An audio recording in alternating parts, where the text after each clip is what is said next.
scholarship money from kids all the way from high school, all the way from college. The Black Business Olympics is one of the largest Black business showcases in the world. It is an opportunity for businesses and companies to showcase their businesses globally. We are going to be giving away laptops up to $5,000 away to students. Again, I'm Olivia Appleberry, the founder of 2 Cents Finance and one of the speakers for the expo. I am so excited to see you there. For more info, go to www.blackbusinessexpousa.com or call 919-308-9090 and hope to see you there.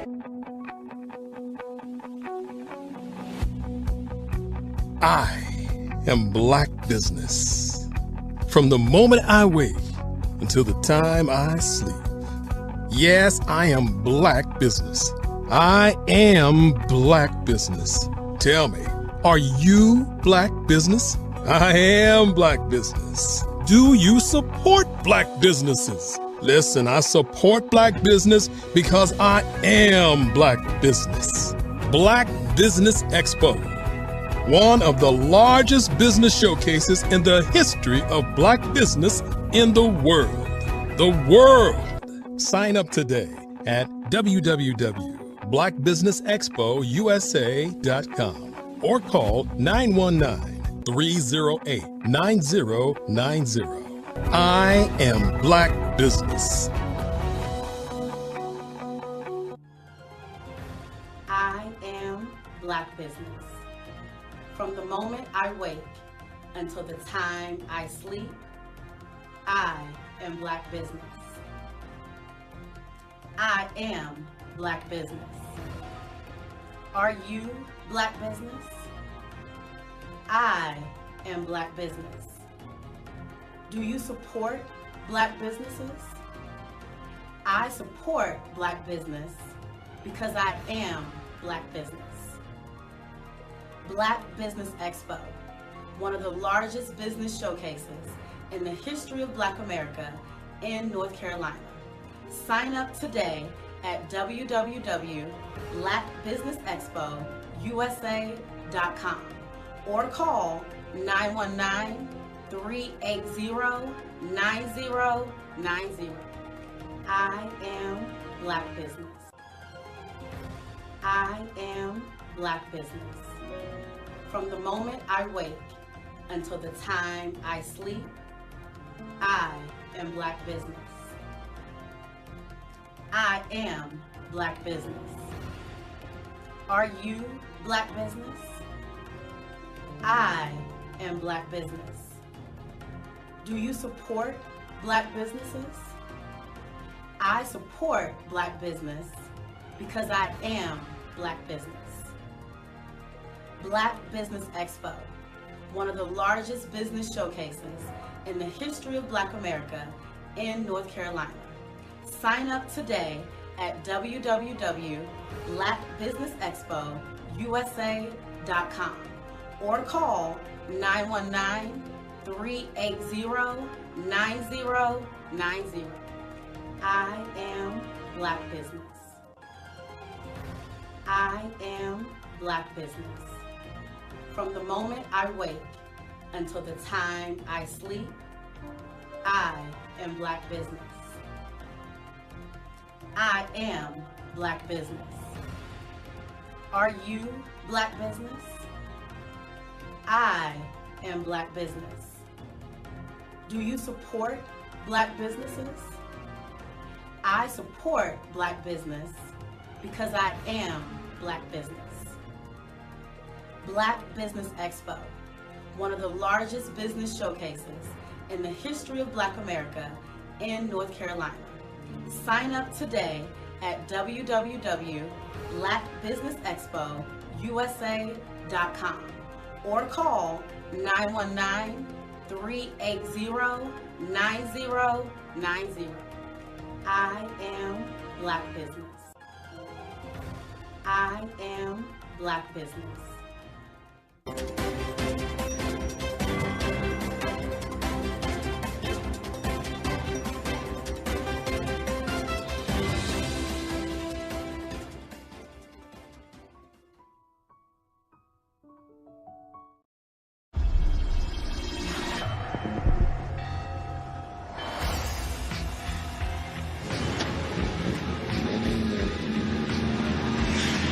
La collection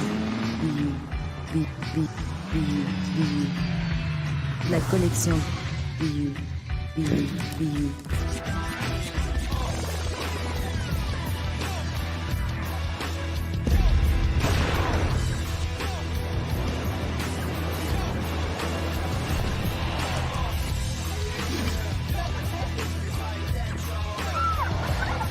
In a world obsessed with the cult of celebrity, I challenge you not to aspire to anyone else's greatness, but instead strive to reveal and ignite the greatness within you. Are you serious? I totally think that's it. Hey. No! Hey! To me, sexy is a man that knows who he is and what he wants. Okay. He's comfortable. You look at him, you see him, he's just comfortable being himself. And you're like, Baby, be you. Be you, baby. Just be you. I like it. Introducing the Be You collection, exclusively available at K&G Fashion Superstore. I'm Kennedy Harris. My genius is being an entrepreneur. I'm the CEO of K-Lock, a company where I develop my very own line of kids supplements. I currently market my multivitamin for kids to help combat weak immunity. During the pandemic, research has shown that having a strong immune system is key to fighting off disease. My vitamins are for kids, but adults can benefit from them as well. I'm adding a proprietary blend to my supplement line.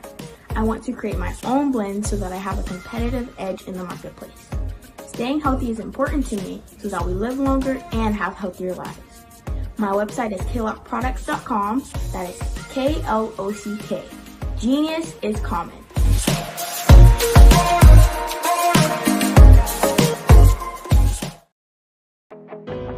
I am Black Business. From the moment I wake until the time I sleep, I am Black Business. I am Black Business. Are you Black Business? I am Black Business. Do you support Black businesses? I support Black business because I am Black Business. Black Business Expo, one of the largest business showcases in the history of Black business in the world.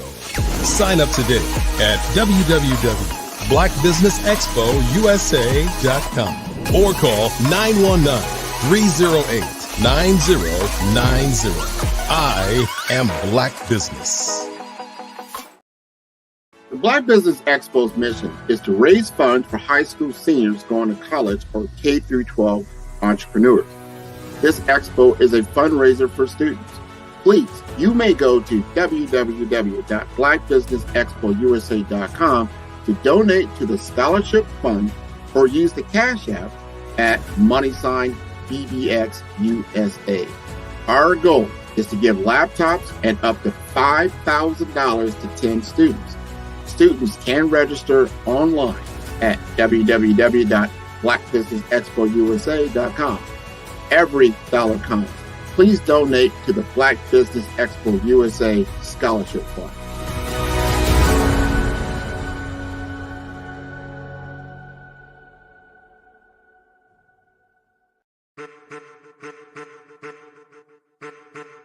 I am a child of the Most High God. He has gifted me in ways that I could not even imagine and didn't know.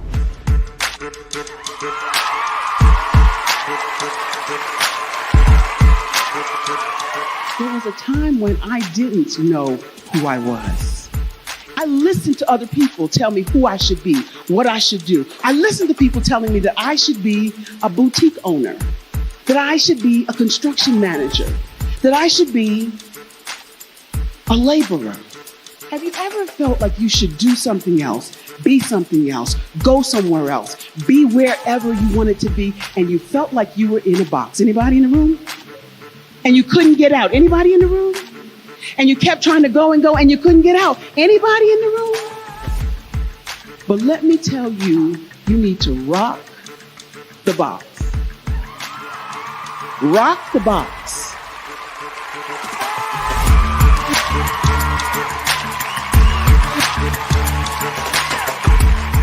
I am engaging, inspiring, and empowering.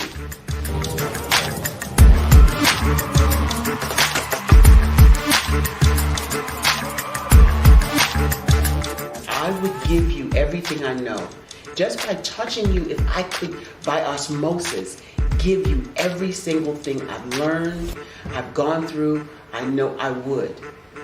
We know that's not possible, but as it is possible, I love to share information with people. Some of you out there, people have told you that you can't be, you can't have, you can't do.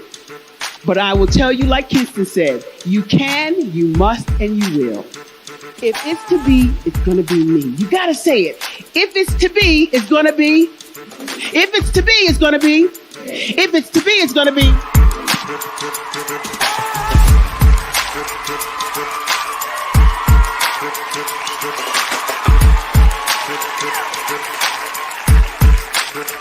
Barbara is because she believed what her mama said about her and not what other people told her. Every day you wake up, when you're in a situation, it's your choice whether it's an advantage or the disadvantage. She gained her confidence and her life, and now she is a testimony. If I can help you elevate yourself, then I feel like I'm elevating my own self as well. What you know and I know together can change the world.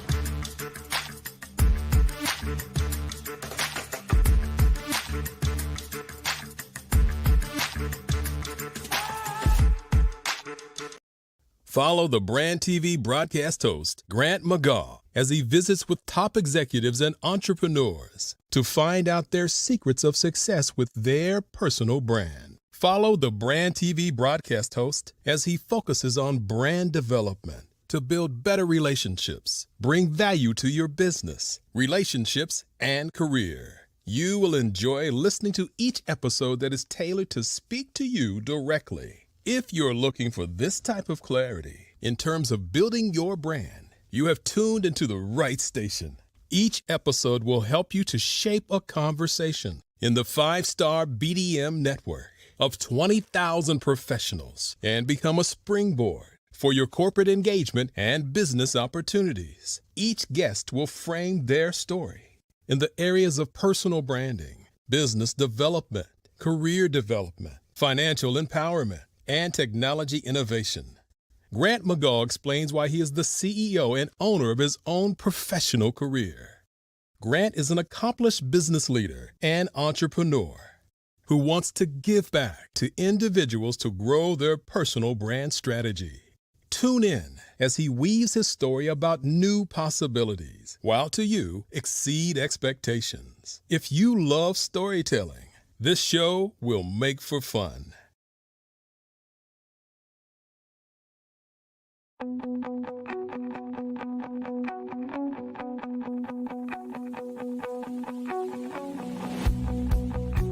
I am Black Business. From the moment I wake until the time I sleep. Yes, I am Black Business.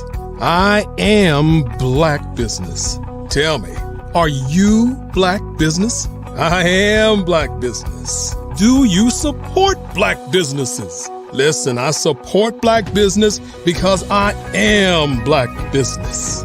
Black Business Expo, one of the largest business showcases in the history of Black business in the world. The world! Sign up today at www.blackbusinessexpousa.com or call 919-308-9090. I am Black Business.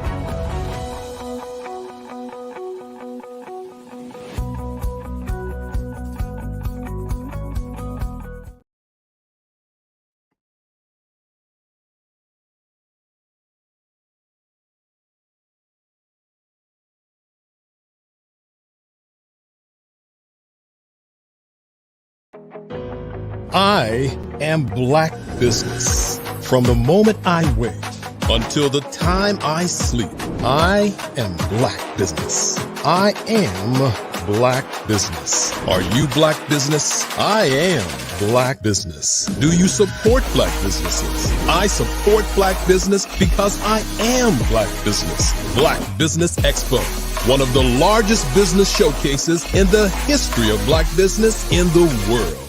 Sign up today at www.blackbusinessexpousa.com or call 919-308-9090.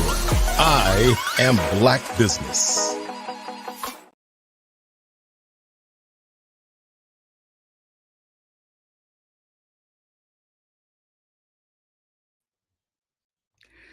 Good afternoon, business owners, entrepreneurs, thought leaders, and corporations. Welcome to the Black Business Network. My name is Frizelma Lynn.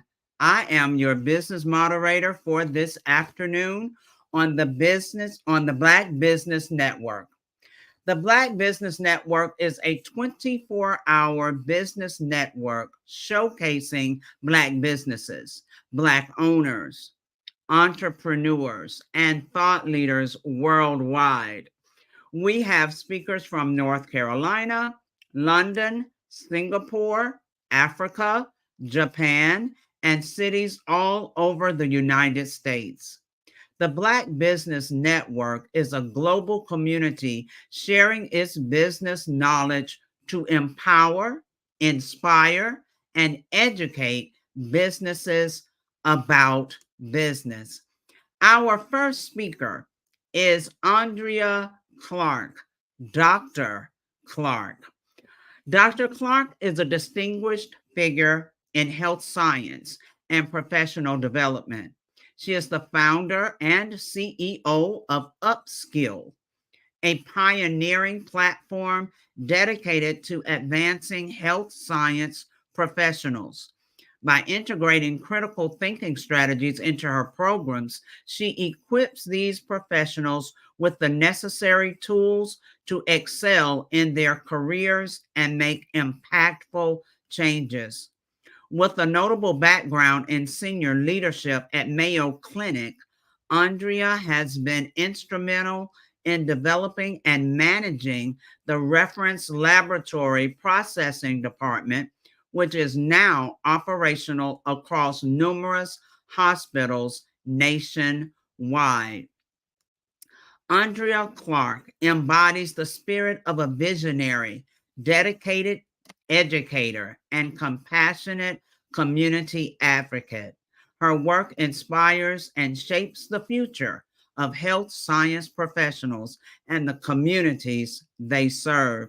I present to you Dr. Andrea Clark. Hello, Dr. Clark. Hello, how are you? Very well, very well. Genius is common, and I'll see you on the other side. Thank you. All right, all right. I am Grant McGaw, and we will be doing a fireside chat with Ms. Dr. Andrea Clark. How are you doing today? I'm well. Thank you so much, Grant, for having me this afternoon. It's a pleasure to be here. Well, the pleasure is on mine. I know you have been traveling. You came back from the DC area. I don't know if you're from the DC area, but I know there's a lot of synergy between those two worlds. And you bring to us today a wealth of information, knowledge, and wisdom. But I'm curious. I am curious about, with all that you've done and all the experience you've had, why did you choose to found and develop Upskill? That's a great question. Thanks for asking. I chose to find and develop Upskill just because of, I think it's twofold here, of my personal experience of knowing where my professional trajectory has taken me, because someone took time and stopped and took me under their wing and showed me some nuances and professional skills that I needed to take my professional career to the next level. And I've always wanted to be that beacon of light for other people as well. So, and then another reason is because I saw a need and a gap a lot of times in health science and multiple disciplinaries, we are first generation, or we just don't know what we don't know. So we're kind of thrust in these fields, and we have the book knowledge, but we can reach a point of stagnation and not knowing how to break through certain levels of glass ceilings in the profession, just because we have not been equipped with certain critical thinking skills. Very important to have that. There is a big difference between book knowledge and actual experience in the field. Correct. And understanding what skill sets you need to bring to the table in order to navigate all those different things. You have a series of workshops and the types of things that you are doing to help people to level up, if that's a correct word, to level up in those worlds. Talk to us a little bit more about these workshops that you do. Oh, great. Yeah, I offer monthly free workshops and webinars to just a host of professionals throughout the world. And these are just areas that I see that we are kind of underdeveloped in, especially as either you're transitioning in the field of health science and maybe you don't have much experience. However, you are trying to get your foot in the door, or you may be at a point where you're pivoting in your career and you're going from that entry level to the mid level, or you're even going into the mid level, from the mid level to the senior level. So those pivoting strategies is very important on how you show up in each and every role. So I just take a plethora of information of what I've learned throughout the 20 plus years in healthcare at various levels, and I just kind of give you a behind the scenes sneak peeks of conversations that's had in the C-suites as leaders such as myself. Let's unpack that just a little bit. You know, you've gotten your education, you've gotten your doctorate, you were in, corporate America, you're working in different hospital systems, but we had this conversation, you got tapped to come in and actually develop programs. Talk to us about the experience of how that happened and what you learned from that. Yeah, I think a lot of times what is your God-given natural gift just kind of shows up and stands out amongst the fold, as you will. So once I was in Washington, D.C. at the National Institute of Health, we only had one reference lab, and that's what I was deemed to manage.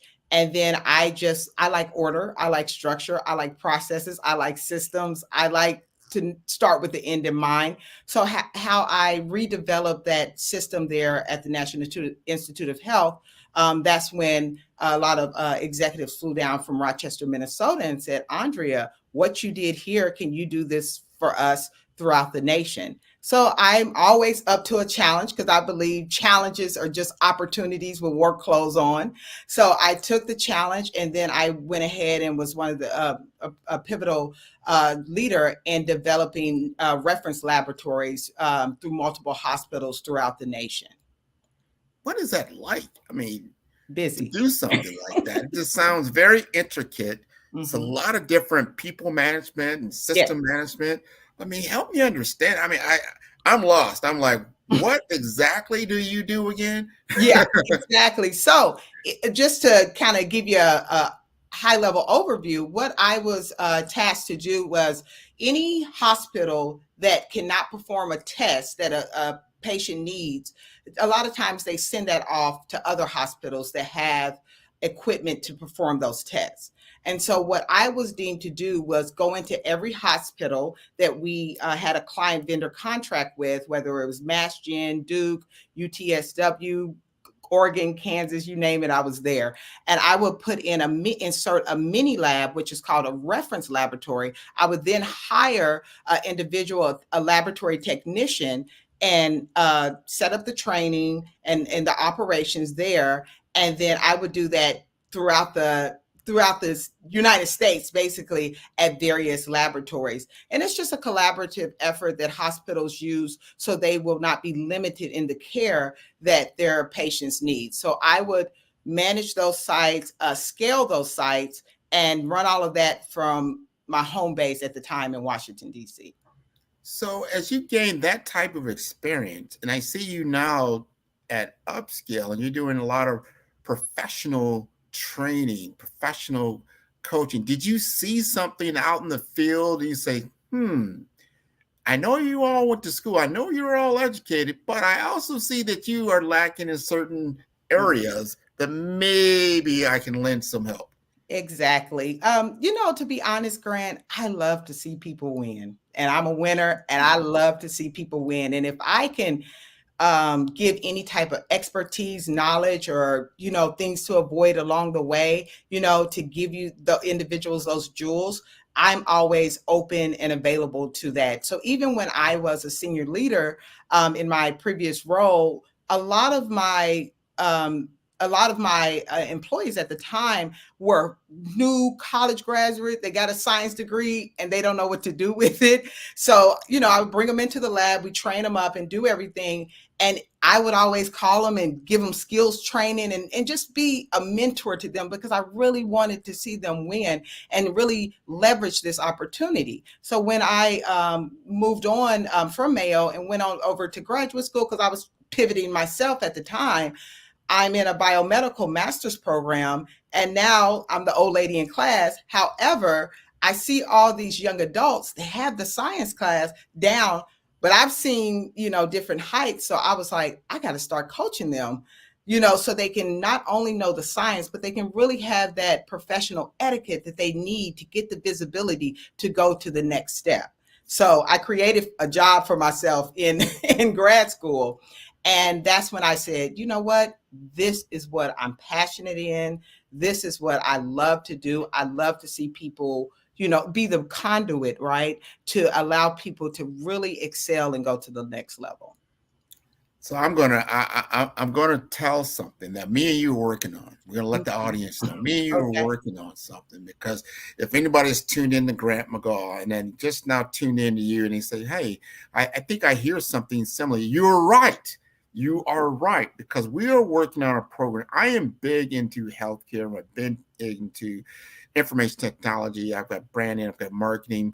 The whole business and technology ecosystem. Mm-hmm. And what Andrea brings to the table is being able to help people with their professional acumen and skill set, mm-hmm. and getting them more visible. We're going to work together. I'm working from a brand perspective, from a personal brand perspective, to understand their identity, and then how that all translates. Because as you stated, they got the book knowledge. You got the mm-hmm. book knowledge. A lot of times you've already got your professional degree, but what college can never give you is that level of experience and that next gear, mm-hmm. that you're going to need to get to excel in your chosen profession. So we're looking to actually roll out a joint program, correct, probably in the late summer to early fall area, to get people involved. Yeah. And when I talked to Andrea about this, because me and her, we saw each other at another event, the National mm-hmm. Association of Health Service Executives. I met her and her husband there, and they're like, hey, what do you do? Why are you doing that? And I kind of understood that. I said, this is something that we need, mm-hmm. because we are in an environment where there are a lot of healthcare professionals, and some of them were CEOs, some of them are starting out on the journey, some of them are at the director level, mm-hmm. but they're all wanting, like, how do I get to that next level? That was a common theme. Right. So my question to Andrea is this: what do you think we can bring to our audience, to the participants in this kind of endeavor, in this kind of class, that's going to really impact them? Well, I think we can bring a very holistic and well-rounded approach. It's like I said, starting out in my career, if I had the opportunity to take advantage of what we're offering, not only that digital professional presence, but also the skill set and the prerequisites of having a leadership and an executive mindset that you can employ as immediately as you advance your career. But guess what? As you move around and you collaborate with other professionals in multidisciplinary areas, these skills are going to be lifelong serving skills. That's going to take you, I hate programs that I've been in. It takes me just enough here and then that's it. But these skills, these executive level skills, this is something that is geared to take you throughout the longevity of your career. And when I say that, it's about building that foundation. So these are fundamental foundational pieces that you can continue to build on, no matter whether you're entry, mid, or senior level. Well, what you bring to the table also is that insight. You've been in the field. I've been there. And you've done it on a global scale, if not national, working with an organization like in the government, NIH, and then with the Mayo. You know what it takes to succeed. Yeah. And you can kind of tell somebody like, look, I see you've got some skills. You do. Mm-hmm. But here's where you're lacking. Mm-hmm. And if we can shore up this, instead of you taking 5 to 10 years to get to a desired state, you can do this in 18 months to Correct. 3 years.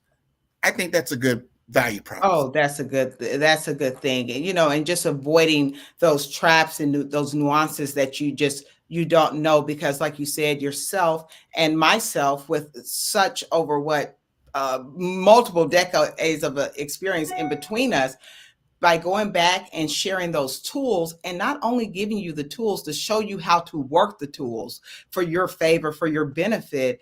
Oh yeah, it'll definitely exponentially serve you and kind of speed up the process as you're trying to navigate your career moving forward. So if I'm a healthcare professional, and let's say I just graduated out of a program, or maybe I'm now in a seat, I'm a manager, I'm a director, I'm seeing how do I get to that VP level? And there's a multitude of programs out there. Everybody's got a claim. Everybody says they can help you. Maybe not your organization will invest in you, or they may or may not have a training program or some kind of executive leadership program that you could probably enroll in, or maybe you're earmarked for that. Mm-hmm. What makes upskill stand out? What is your secret sauce? Well, I think the secret sauce for upskill specifically is developing upskill. What I did was I like things that's unique. As you see, how I spell my name is Andrea with an O. I love anything that's unique and that's customized for that individual. So we at Upskill, what we do, we don't necessarily do that one size fit all approach. As Grant, I was a single mom, put myself through undergrad. My 8-year-old son at the time, he lived on campus with me. I worked 2 jobs and a full-time science student. So my trajectory looked quite different from my other traditional students. So, and then as I have other people in my network and I hear their stories, I hear so many different backgrounds and how they had to navigate their circumstances. So I said, you know what? I don't want to just throw out your everyday professional development program. I want to really look into your circumstances, look into your passions, look into the resources that's available specifically for that individual. And then how can we take all of that and really maximize it to serve you to get to that next executive or VP level? 100%. That, and you just said there, I think that's a really key difference. You're going to have training programs that are out there, but most of the time they're cookie cutter, especially if they are something an organization may present. They have cohorts that are coming in over and over again, and it's just really the same thing with different faces in the seats, but it's not really customized for that class. Yeah. So if you want personalized coaching, and something that you take you through a particular workshop, but then I'm sure you've got like ongoing coaching that and counseling that can take place.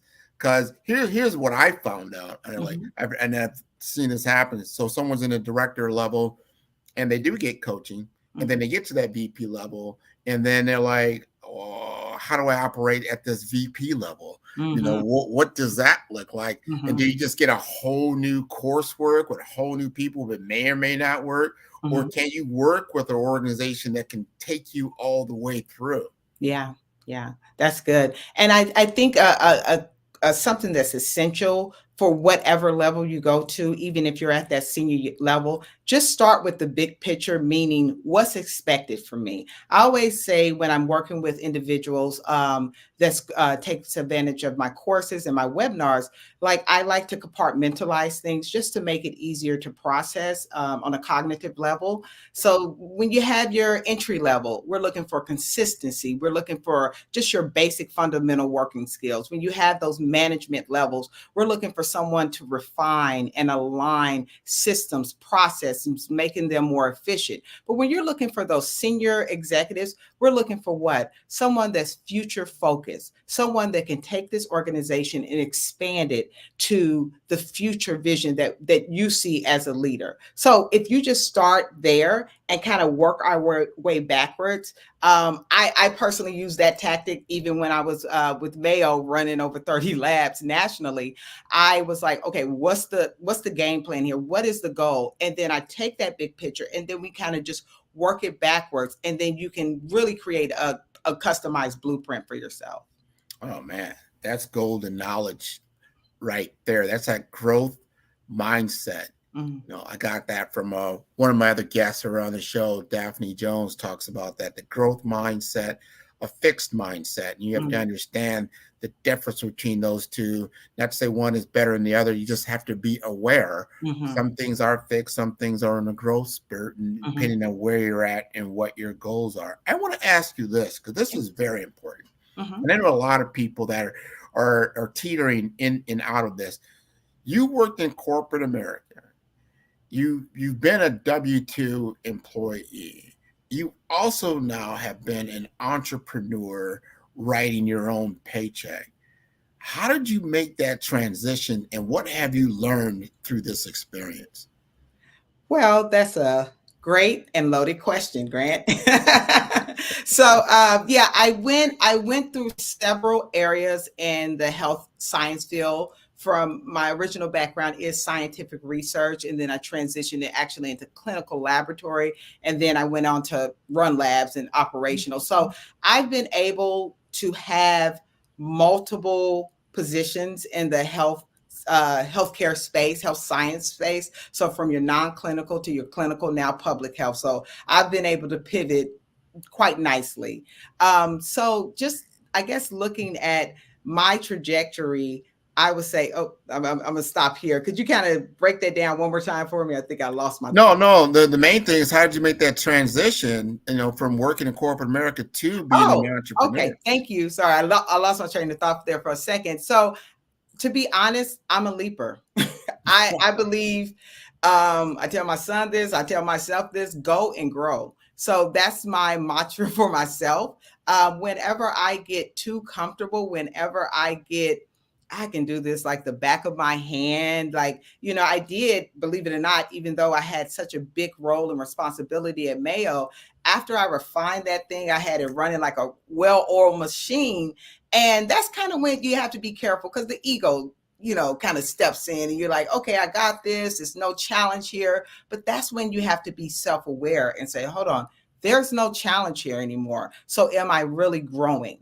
You know, so at the time I was actually up for another promotion, but instead of to go up, I decided to go out into the community. And then, like I said, Upskill was born to give people in the community of health science the skills and the knowledge to, you know, advance their career. So in this space, I'm being stretched in my heart space, in my mental space, in all areas. So as long as you're getting stretched, you know, I feel like that's the leaper in me. So you just gotta, I used to have, when I first moved to DC, it's so funny.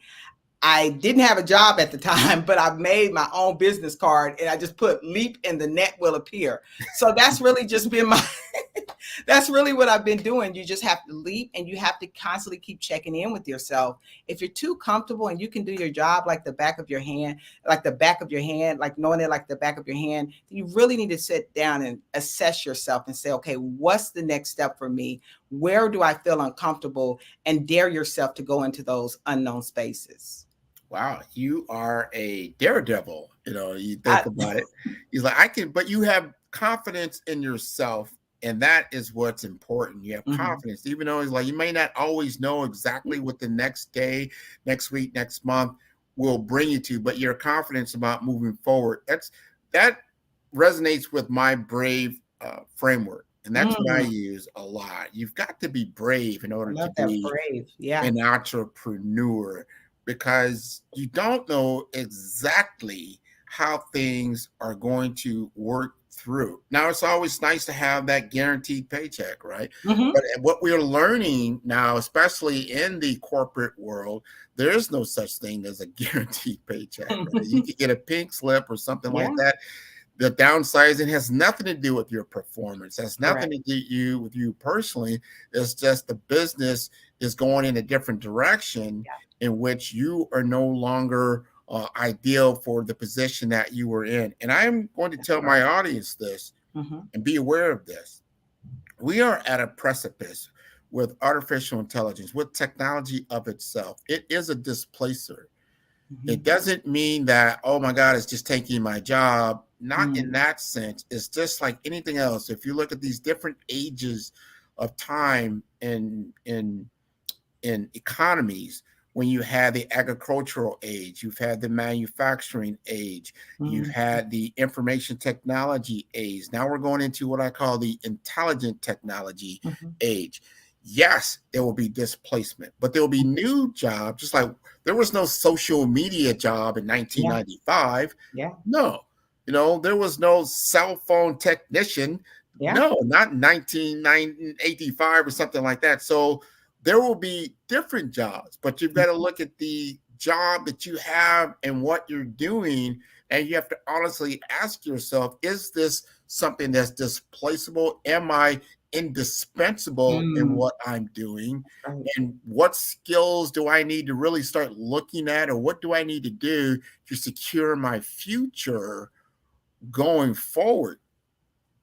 Yeah, that's great. I want to jump in on that. And that's where, it's so important to have that digital presence, to leverage and use all of the platforms that you can to network and expand yourself out. Even if you have that, W-2 position, no matter where you're at in your position, it's good to put yourself out there, because like you said, X amount of years ago, we wasn't able just to, as a click of a button, and now you're visible in India or China. And, so leverage those opportunities, but make sure you're presenting yourself in a way that you want to present yourself as a professional, or the professional you deem to become.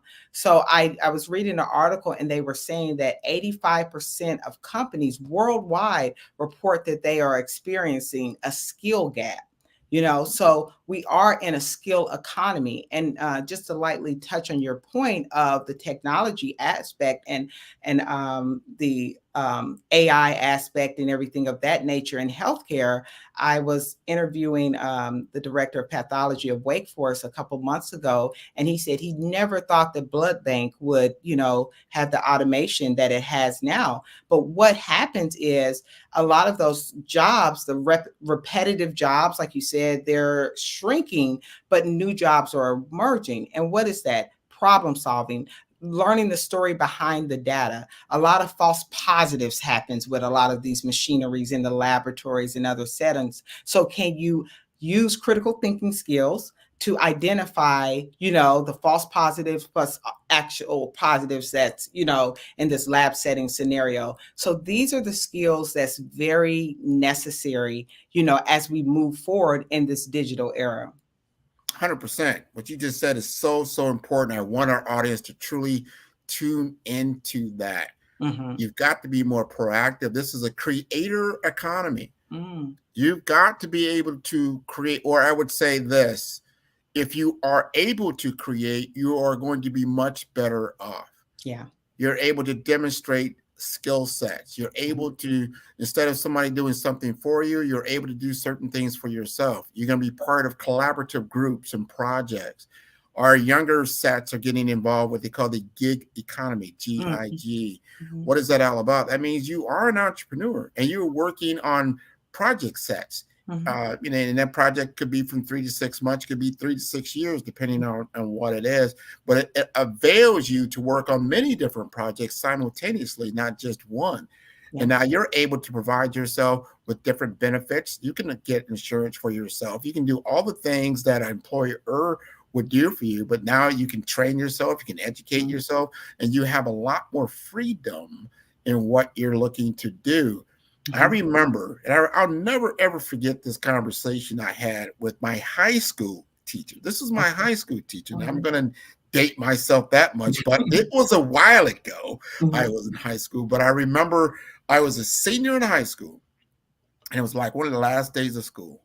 And the teacher came in and basically said, how many of you have parents that have been working the same job for the last 20 to 30 to 40 years? And a lot of people's hands went up. Like, oh, yeah, everybody's hands went up. He said, and he looked at us with a straight face.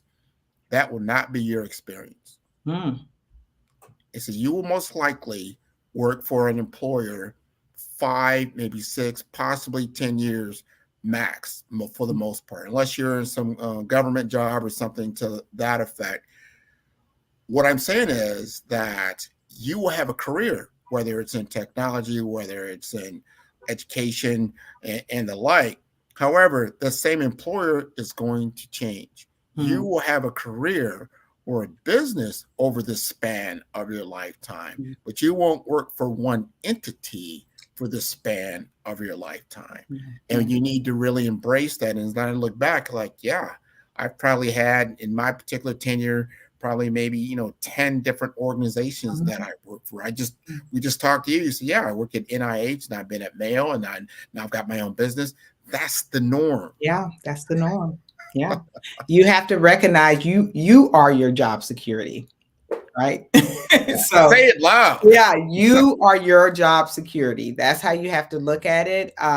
It doesn't matter how big the organization is. Everything is constantly changing so fast. Information nowadays is coming to us so quickly and fast. Like you said, you can get certifications, or you can get advanced degrees, or you can just teach yourself and consult. So you have to look at yourself as your own job security. If you start there, then whether you pivot from education to tech to healthcare, you're going to be okay because you're securing your skills that you've provided for yourself. Excellent. I want to know a little bit more about upskill while we've got an opportunity. Okay. Tell me about your ideal person. Who's the ideal candidate that you like to work with? And tell us why, and then let us a little bit more about what your classes are like. Okay, that's a great question. Ideally, upscale, I offer structured training module programs, and I offer this to education systems that work with health science professionals from multiple disciplinaries. And also I offer this to organizations in the life science or healthcare, or even some technical schools have tapped me and said, hey, we, need to help with the problem solving, or, gearing these professionals to dismantle limited belief systems about themselves with the imposter syndrome. So we do a lot of engagement and activities to kind of push them out of their comfort zone. So primarily upskill is geared for programs and offering that to institutions so they can use that in an asynchronous manner to educate their students or professionals, to give them that professional development that they so rightfully deserve. Now, I know that there was some people like, oh, you don't offer one-on-one coaching. I'm a limited resource. I got a lot of ideas all the time. So I do also, now we are rolling out as of March 31st, actually, we will be rolling out our first course online at upscaleedu.net. This course is going to focus primarily on, to touch to your point, we're in a day and age where you're going to be working with multiple people from different generations. It used to be we were only working in a work environment with 3 generations. I think now we're working at least 5 generations. So knowing how to navigate communication skills is very essential. So that's why I wanted to roll out this professional communication course. So we're going to talk about crucial conversations, how to get your point across without offending anyone, or just how to show up in a virtual space. I think with COVID, some of us are more lackadaisical. We want to turn our camera off. So all of these are communication skills that we need to really kind of upskill ourselves, up-level ourselves on. So I'm really excited to announce by March 31st, we will have our first online course. It's Talk Like a Pro, the strategies on how to communicate as a professional. And with these courses, because I'm always thinking, how can I add more value, right? We have courses online all the time. So you will get an interactive workbook. And this interactive workbook is really checks and balances with yourself, so you can see where you need more of that development and where are your strengths and how we can leverage those communication skills. And then, as I always say, wait, there's more. But wait, there's more. We'll also have pre-selected dates on the calendar where you can have a live Q&A session. It's a small group. I like to keep it intimate and make sure that we're answering everybody's questions. So it'll be myself, or I may tap someone on an expert level to come in and answer these questions for you. So this is all with the course package that will be launching March 31st. I'm really excited about it. I know one of the other things, but first, that course sounds fantastic. That sounds great. I need to sign myself up.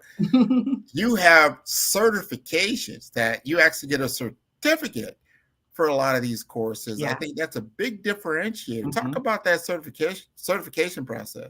Yeah. And so, like I said, just to kind of echo what I said previously, with the rise of the skill economy that we're in now and the emergent need for skills in this economy, it's one thing to just have your degree or have your certification from your tech, but what if you go into the interview process and you say, I am a lifelong learner, or I have a growth mindset, and this is how you show receipts, right?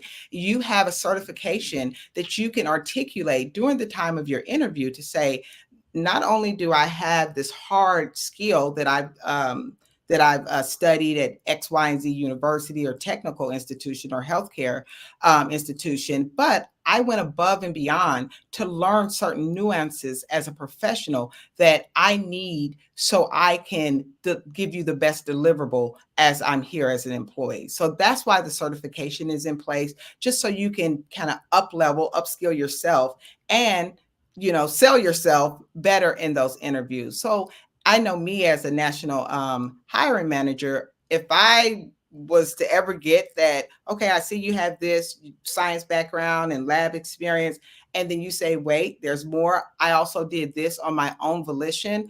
You're definitely going to stand out to someone like me or other senior leaders. 100%. That is it. You stand out. You don't want to be in a pool. I talk to people a lot about this. You've gotten your MBA, you've gotten your PhD. Great. Now you're in a pool of 2 million other people. Exactly. So, that's great. And there's nothing wrong with that. I'm not saying that. What I am saying is, now how do you become more visible? Yeah. Because after you leave that interview, the next person coming in with a PhD is coming in. I talk to people at the Big Four. They say, those are table stakes. That just gets you an interview. That's it. From there, you got to be able to sell yourself effectively in order to get that employment, not just to get employment, but to get a client. Always remember what I said earlier. You're constantly selling yourself. Even though that you are a W-2 employee, understand that it's a contract. Anytime you sign employment papers and saying you're now agreeing to be an employee, that's a contract. You have a contract with that particular entity. When you get a client, you sign a contract. There's no difference. And at any point in time, that person could say our contract is no longer in effect. Yeah. At any point in time. So it's a mindset shift. You are in business for yourself. Yeah. You just need to realize it. Every contract has its own language to it. So what is the language of what that contract is saying as opposed to another contract? But we're all in business together. I'm going to bring back Miss, there she is. She's been waiting patiently. Welcome back. Oh, that was such a wonderful interview. I enjoyed it and took notes. Okay, great. Thank you. That was wonderful. Genius is coming, and I'll see you on the other side. Thank you. Thank you. The Black Business Expo mission is to raise funds for high school seniors going to college or K through 12 entrepreneurs. This expo is a fundraiser for students. You may go to www.blackbusinessexpousa.com to donate to the scholarship fund, or use the Cash App that's on the screen below, $BBXUSA. Our goal is to give laptops up to $5,000 to 10 students.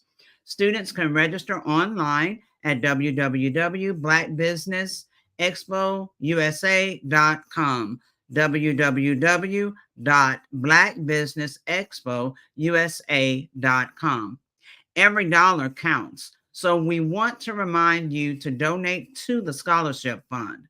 We want to thank our Black Business Expo USA sponsors for March 2024.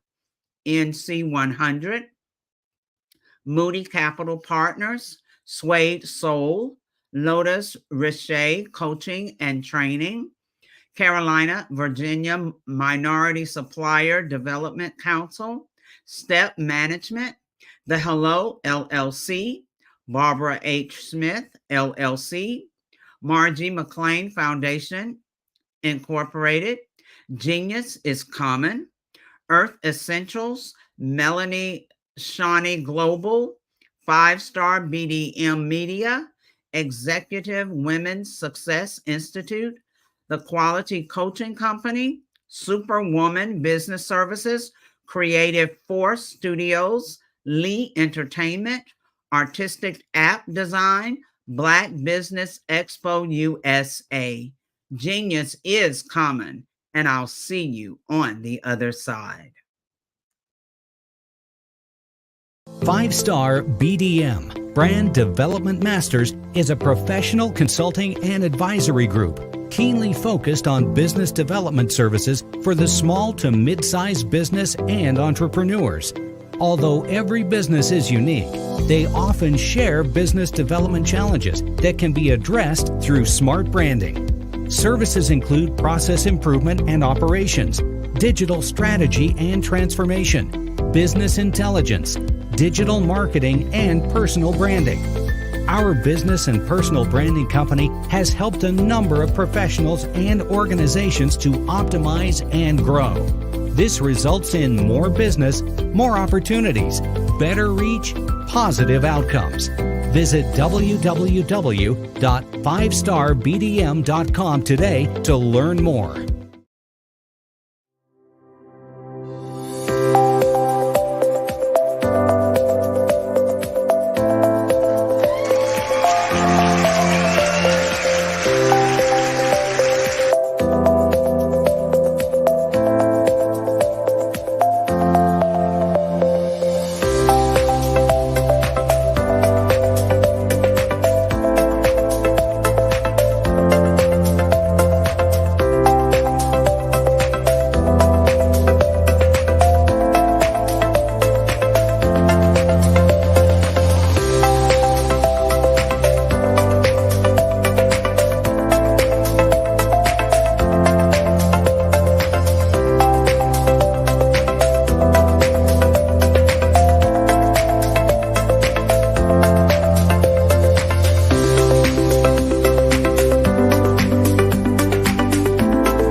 Dr. Eric Kelly III and a host of phenomenal speakers from all around the globe for this 7-day virtual event that you don't want to miss. The mission of the Black Business Expo is to raise scholarship money from kids all the way from high school, all the way from college. The Black Business Olympics is one of the largest Black business showcases in the world. It is an opportunity for businesses and companies to showcase their businesses globally. We are going to be giving away laptops up to $5,000 away to students. Again, I'm Olivia Appleberry, the founder of 2 Cents Finance and one of the speakers for the expo. I am so excited to see you there. For more info, go to www.blackbusinessexpousa.com or call 919-308-9090 and hope to see you there.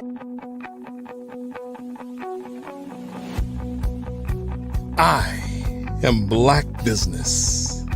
From the moment I wake until the time I sleep. Yes, I am Black Business.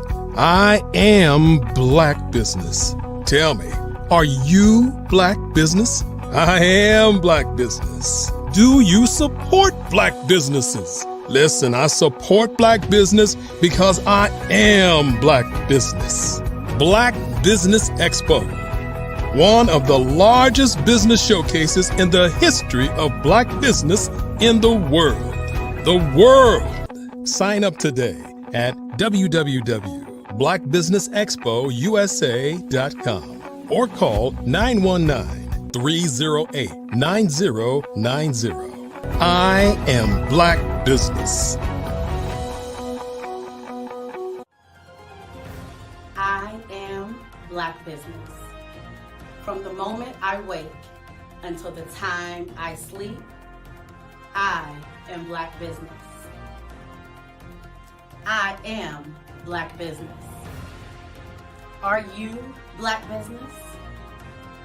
I am Black Business. Do you support Black businesses?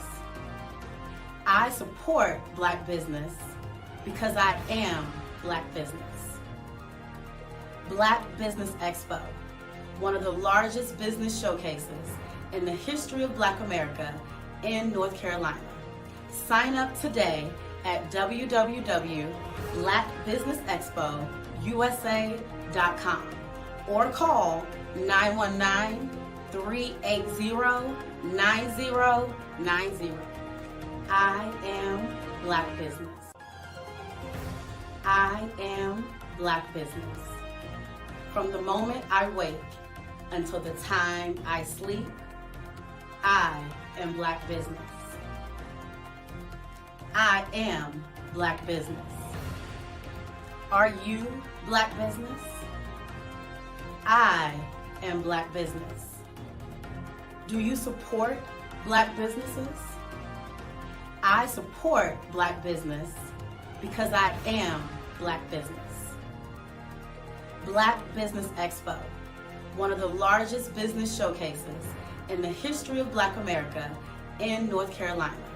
Sign up today at www.blackbusinessexpousa.com or call 919-380-9090. I am Black Business. I am Black Business. From the moment I wake until the time I sleep, I am Black Business. I am Black Business. Are you Black Business? I am Black Business. Do you support Black businesses? I support Black business because I am Black business. Black Business Expo, one of the largest business showcases in the history of Black America in North Carolina. Sign up today. How many times have you been asked to help someone you didn't even know, a student, a business entrepreneur, or did you ever even ask, where did they end up? that business, that friend, that entrepreneur. Well, just maybe they ended up in a gang, bankrupt, homeless, or worse, dead. Maybe they turned to crime, drugs, and alcohol. Did you ever wonder? Did you destroy their dream, or was your life always so easy? At the Black Business Olympics, we started a movement to help students complete. Give them hope and foster success. Help them to leave their dreams of providing laptops, computers, and up to $5,000 in scholarship funds. Today, we ask you to help a student, a business owner, or an entrepreneur to realize their dreams by sponsoring them, supporting them, and buying from them. Consider this. With $1.6 trillion in our Black community, we only ask for a small donation for our students, our businesses, and our entrepreneurs. And you can change a life today. So I ask you, what are you going to do? Sit on the sideline and watch our students in high school be losers, miss out on their dream from lack of resources? Or are you going to donate to the movement and change their future and yours as well?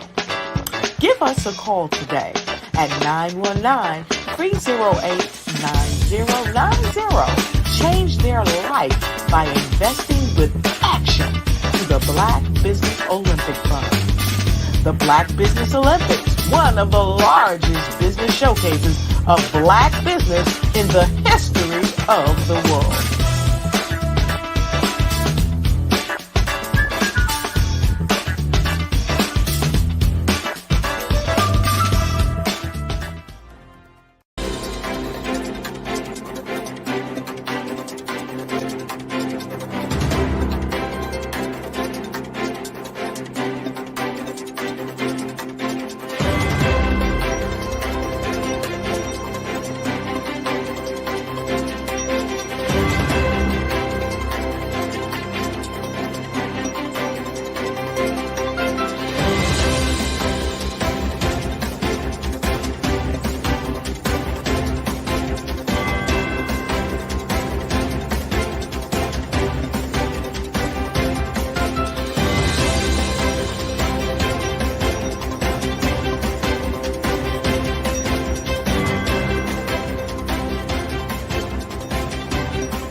Dr. Eric Kelly III and a host of phenomenal speakers from all around the globe for this 7-day virtual event that you don't want to miss. The mission of the Black Business Expo is to raise scholarship money from kids all the way from high school, all the way from college. The Black Business Olympics is one of the largest Black business showcases in the world. It is an opportunity for businesses and companies to showcase their businesses globally. We are going to be giving away laptops up to $5,000 away to students. Again, I'm Olivia Appleberry, the founder of 2 Cents Finance and one of the speakers for the expo. I am so excited to see you there. For more info, go to www.blackbusinessexpousa.com or call 919-308-9090 and hope to see you there.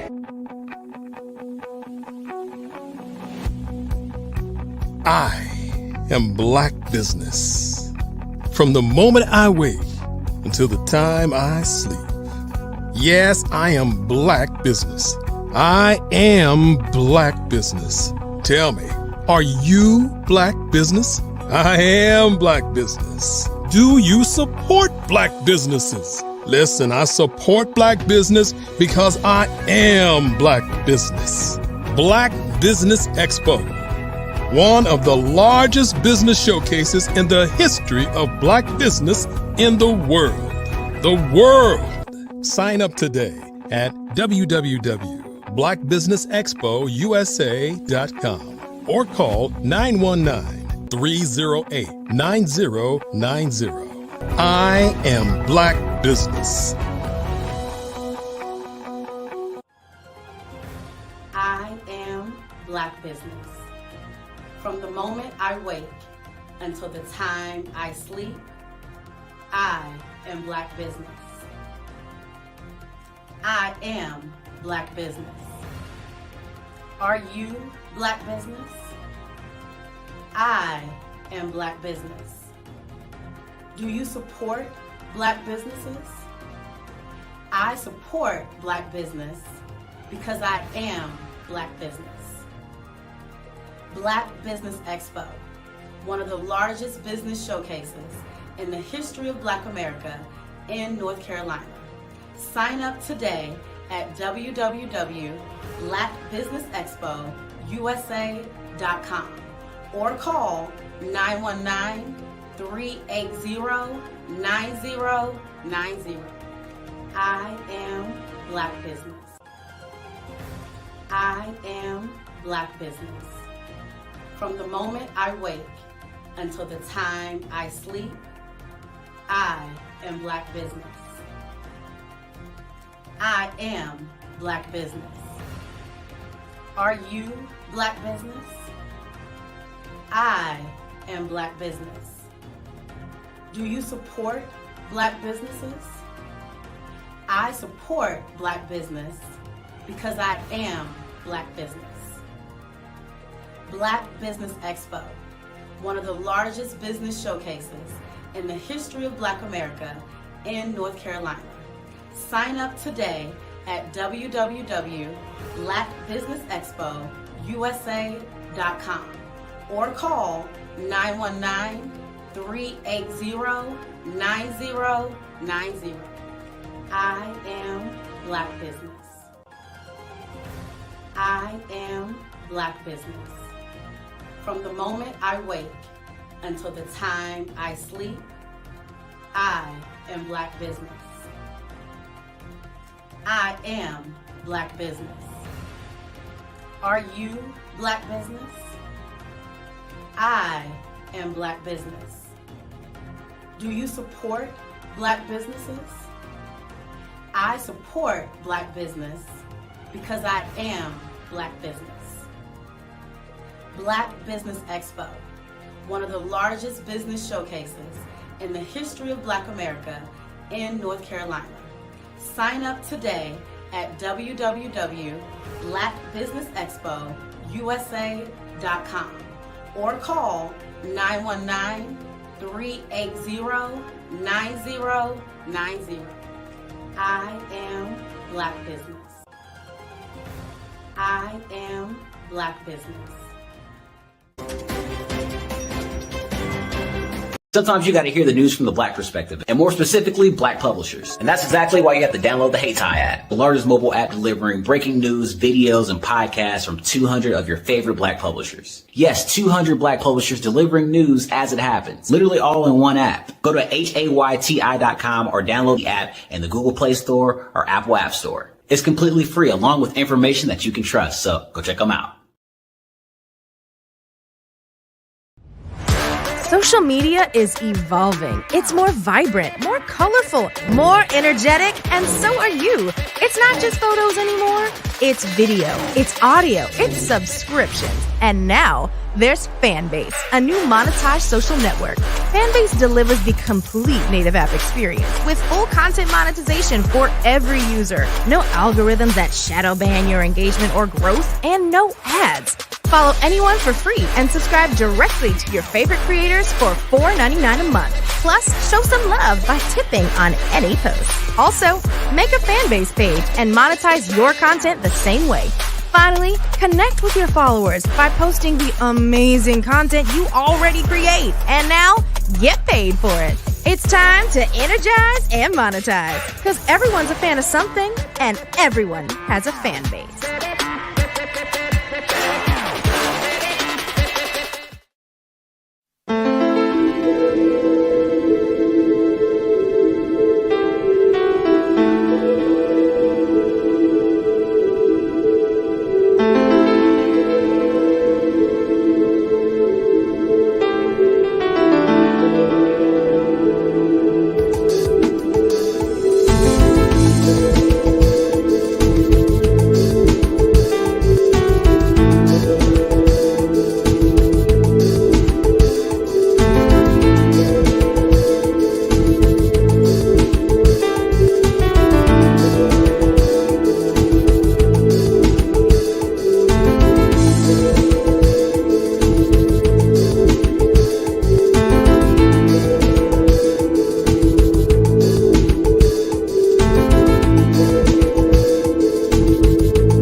Most High God. He has gifted me in ways that I could not even imagine and didn't know.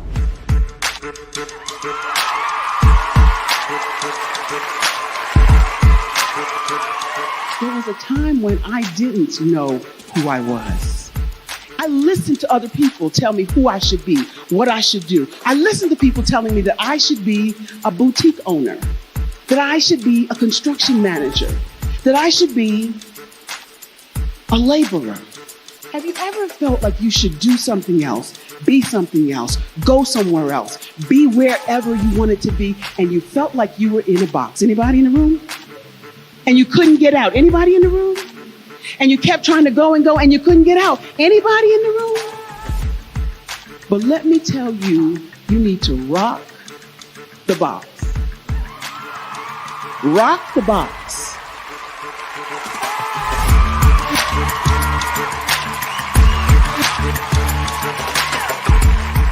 I am engaging, inspiring, and empowering.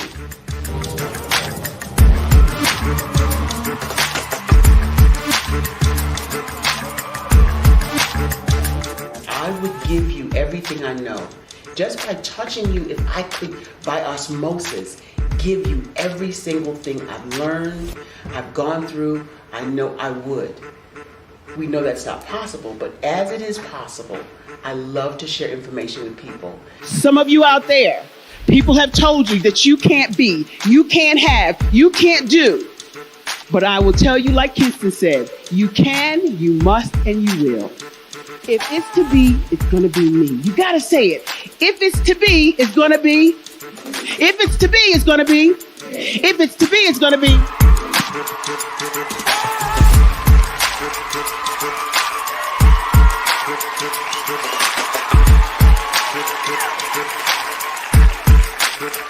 Barbara is because she believed what her mama said about her and not what other people told her. Every day you wake up, when you're in a situation, it's your choice whether it's an advantage or the disadvantage. She gained her confidence and her life, and now she is a testimony. If I can help you elevate yourself, then I feel like I'm elevating my own self as well. What you know and I know together can change the world.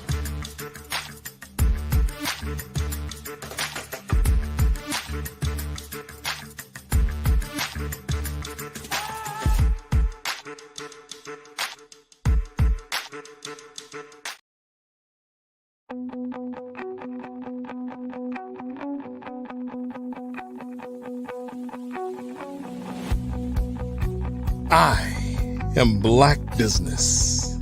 From the moment I wake until the time I sleep. Yes, I am Black Business. I am Black Business.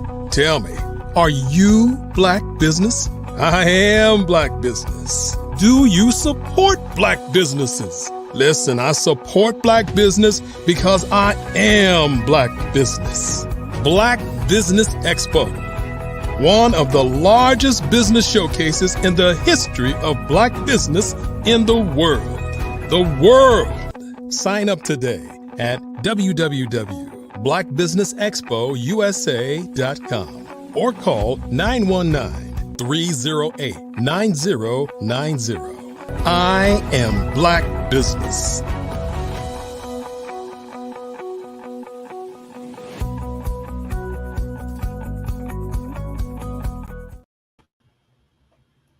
Good evening, business owners, entrepreneurs, thought leaders, and corporations. Welcome to the Black Business Network. My name is Grant McGaugh. I am your business moderator for this evening on the Black Business Network. The Black Business Network is a 24-hour business network showcasing Black businesses, business owners, entrepreneurs, thought leaders worldwide. We have speakers from North Carolina, London, Singapore, Africa, Japan, and cities all over the United States. And our Black Business Network is a global community that is sharing his business knowledge to empower, inspire, and educate businesses about business. I want to welcome our next speaker, Frazelma Lynn, the renowned Parenting 9/11 coach. Frazelma, a retired educator and cancer survivor, brings her life's work to combat family dysfunction, guiding parents toward effective, urgent care style strategies that build solid, loving family structures. Her unique approach, which marries her extensive background in education with advanced coaching techniques, is designed to deepen family connections through communication, structure, and empowerment. Frazelma's personal and professional experiences as a teacher, administrator, and a resilient cancer survivor have fueled her passion for making a real difference in families' lives. She is a published author with works like You Need a Butt Whooping, emphasizing transformative discipline methods. As the head of Parenting 9/11 Incorporated and FTP for Zilma Teaching Parents LLC, she aims to enhance parenting skills, improving home environments, and instilling a success-driven mindset in families. With a large, loving family of her own, Frazelma Lynn stands as a beacon of hope and guidance for parents striving to enrich their family's life and well-being. Let's welcome Frazelma Lynn. How are you? I am well. Thank you so very much for that introduction. Oh, now, let me say this now. It is Parenting 911. Okay. I want to make sure we get that right. We want to get that right because that is your website and that is what you do. That is your business. Start with that. Tell us about your business and why it's so important. If we just look around our world right now, we can see so many things happening. And believe it or not, the things that we see all came out of someone's home. So, you know, there used to be a commercial about cotton is the fabric of our lives. Well, families, they really are the fabric of our society. And so we do a lot of things in our whole world that's on the top end. Like, you know, we're progressive, we're doing AI and all the technology types of things, but we cannot forget about the foundation and families, parenting, relationships between parents and children. All of that creates the foundation for our societies. If there's a crack in the foundation, no matter how much we keep trying to build on top, we find ourselves not moving the needle as we should. So the whole purpose for the business is to take us back to strategies and skills for a structured, nurturing, loving family. And if you look around, so oftentimes we're missing that right now. I agree with you. And no one had like this manual for raising kids. You know I raised 3 kids. My mom, she raised me and my brother. She was a single parent for a while. But we went through things. They were married, divorced, remarried, all those types of things. How do you bond with children? So bonding today, honestly, is like it has always been. Parents have to realize bonding is spending time with the children, active with them. So sometimes you say spend quality time. And some parents think that if they're under the same roof, within the same 4 walls, that's quality time. No, because everyone can be in their separate rooms, doors closed, no interaction, none of that. To bond, you have to be active. You have to be able to engage. You have to listen. You have to laugh. You have to empathize, all of those things. You have to learn how to communicate with your children, know what they like and don't like, and be able to get close to them. You have to bond over everything. Bonding is just a part of parenting. You bond over dinner. You bond playing a game. You bond with the gaming. You bond with the internet. You bond using anything. It's just a way to spend time, get to understand your child or children better, connect. We're at a time where there's so much disconnect in the family. We don't really treat it as much as a unit. Bonding is what brings us together as a unit to work together, live together, love together. I love that. I love what you're saying in that area. I remember bonding, and you bring up a great point. As I stated, I've been through where my parents went through divorce, and there was a time that my mom was single and then remarried. And I remember it was very difficult to first go through that because it wasn't like I didn't know who my father was, but then you had to bond with this new person. How are you going to do that? I mean, that's not it's not easy. So what my mom did, I remember what she did, is that we took us all on a vacation. We all jumped in the car. I mean, just jumped in the car, but we planned it out. And we drove all the way out to Philadelphia. I'm from the Midwest, so it was a big thing to go all the way out to Philadelphia in a car for like a week, 2 weeks.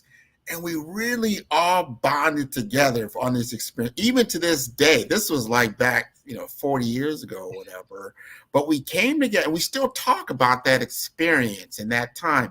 And not only did we just go to different cities, we actually went to my stepfather's sister's house. We went to my stepfather's uncle's house and that type of thing. So we got to know these people that would now become part of our extended family in a way that we were all bonded together, in this whole experience during the summer. But I'll never forget that. So I agree with you that you've got to engineer some ways to bond, do what's good for you in the situations, but you can't let the television raise your kid.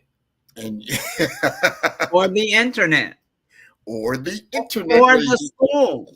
Or this. Exactly.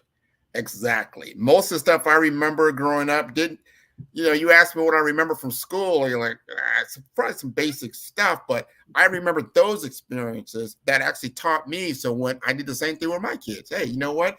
Let's go on a trip. Let's all come together. Let's sleep in the car. We'll sleep in the hotel room. We all get to know each other in our roles, and we all become very human out in society. So I like that a lot in what you're talking about. Now, you had mentioned that government officials help resolve the problems that are affecting our society around parenting. What's your take on how that all works out? So back to what I said earlier, the government will put money towards, a problem, but not understanding that putting that money toward the problem and earmarking it for the top part of the problem. So we're earmarking it more for, more technology, more AI, more STEM, and all of that is important. I'm a retired teacher. All of that is important. However, what the government is not doing, even the education system is not doing, we are not including and involving parents as we need to. And that's the part that we're leaving out of the equation. If we are trying to do more for children who are having problems, whether it's behavioral or academic problems, we need to involve parents more. One of the issues is some school districts. Now, I was a federal programs coordinator for a school district, which means handling the federal funds. And a part of that means we have to make plans for parental involvement. Too many school districts, yes, we put things down on paper, but we don't actually make a difference. And we've got to start making a difference with parents. and we have to do it consistently. A one-time-a-year workshop, that's not going to bring any significant change in that home. So when we wrap our minds around the fact that we cannot leave parents out, then we'll see a big difference. One of the programs that Parenting 911, that for Zelma Teaching Parents, we're already in the planning stage of realizing that schools, the staff, whether it's daycare or Head Start or a private school or a public school, whatever, they need training to involve parents. And I don't mean just have a meeting and talk over a parent's head. I mean, honestly, earnestly involve parents in the education and in the betterment of the life of the children. Wow, man, you said it. You said it. I already like PTA and all this other stuff, but if we're not investing in the right way and put in, and like I said, not just doing lip service, you got to talk the talk, because you're not going to make a considerable difference. I've seen so many well-meaning programs that have come out, but they're fleeting. That's right. And they're not sustainable long term. So then the kid, like, yeah, you picked them up and you ran them around for a week or two or whatever. Now they're back at home and they're back in the same environment. And before you know it, the same situation that you're trying to change is back in full force. Absolutely. The other part of that too is we have to make sure that we are preparing parents better. Like you said, there was no manual. And so Parenting 911, we started off just working with parents, just coaching parents, providing strategies to enhance parenting skills. Now we're also moving into the staff members of all of these different facilities, institutes, what have you. We have to realize that parents did not have a manual. And so we have to catch them where they are. Many parents have a difficult time because of their background or their experiences in school, their experiences in their family. We're not here to judge. We are here to nudge them to move forward. This is a better way that's going to help your children. Government officials, especially the judicial system, we're putting children back in the hands of parents and not providing the parents with any new skills. So how have we helped that problem? That's so important. I want you to help us understand your company and the service you offer, because you've really detailed the gap. You've talked to the problem. You're looking to solve this problem with what you do. Tell us more about your business. So Parenting 911 for Zelma Teaching Parents is the actual business. Parenting 911, that's the courses that we teach. We do one-on-one strategies with parents because we realize that some parents don't do well in a group. They have their own issues, as whether it's regret or shame or whatever that might be, and they would rather one-on-one coaching. So we do 90-day programs or longer, giving just intensive coaching to that parent. We customize it for what that family needs. Then we do webinars. We actually have an 8-week webinar that's coming up April 8th. If you join now, let me go ahead and say this, you get a discount. But it is 8 weeks of training where we are providing strategies that are research-based, that are effective, and that are practical, that parents can use immediately to help provide structure in their home, learn proper discipline. That's what the book, helps. The you need a butt whooping. It helps, and help with communication. Our services also reach out to schools, school districts. We do workshops, continuous workshops with schools, school districts, daycares, Head Start, anywhere parents are, that's really where we need to be, because we're trying to train the parents and the staff members. That is so important. Now you got a manual. Man, I needed, boy, I should have called 911. I would have been on the phone. It's like, what? Oh my God. I'm telling you, you remind me so much of my grandmother. She was a no-nonsense person, loved her frantic, but you did not. She like, oh, I'm gonna tell you, you're gonna know right from wrong. Don't you ever go out this house and people don't know, you don't know right from wrong. You know how to address people, you know how to be respectful. Yes. You understand when you are misbehaving, you do understand that. Yes. I want you to tell us now just a little bit about your book. What motivated you to write that book, and what is that book about?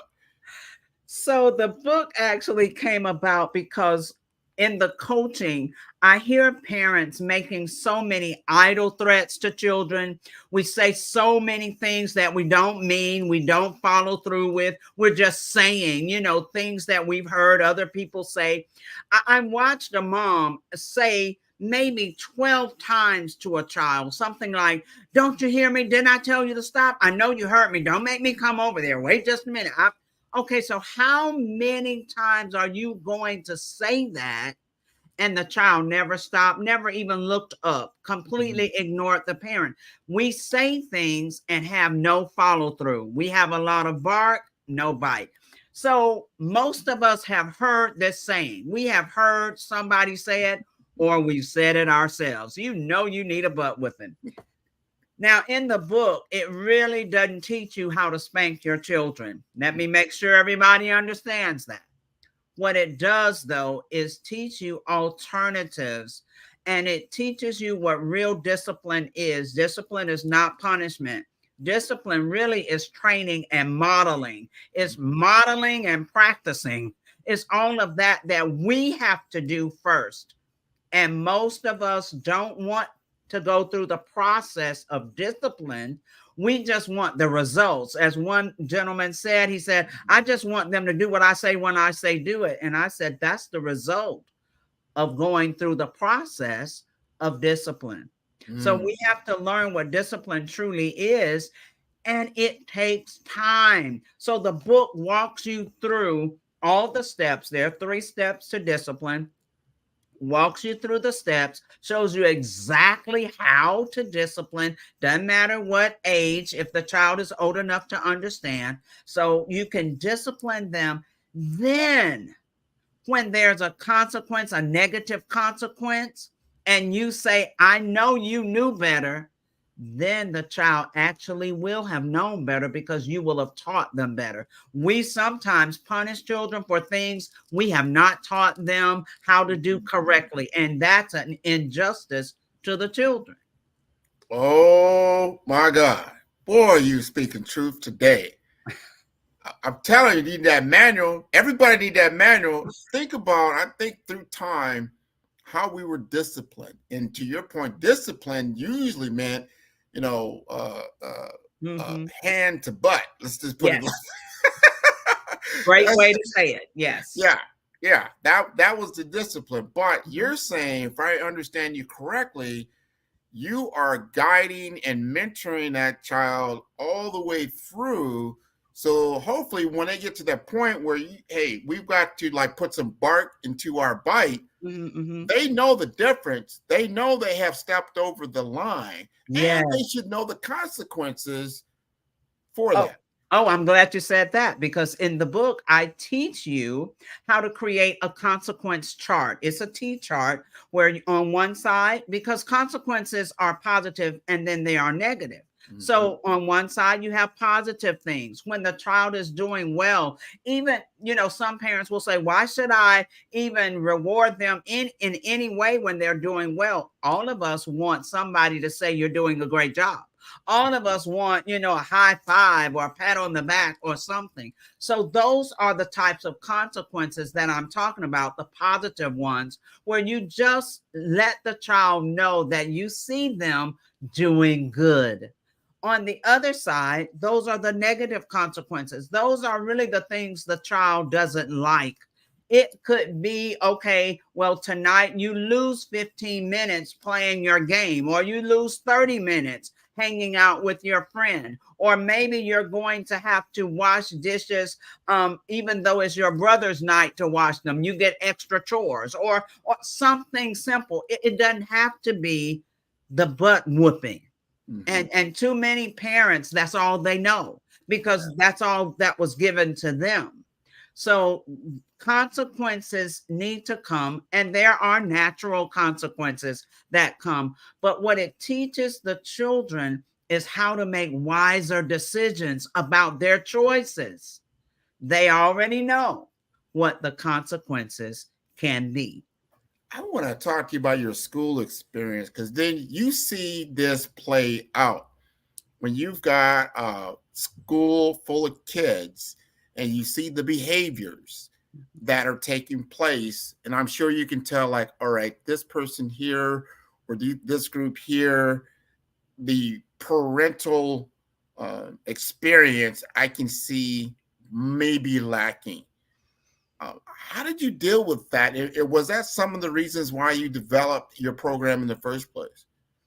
It wasn't a reason why I developed it, because I've been retired for quite a few years. However, I took those experiences and brought them into the book. Now, as a teacher and a school administrator, you're going to work with the parents regardless.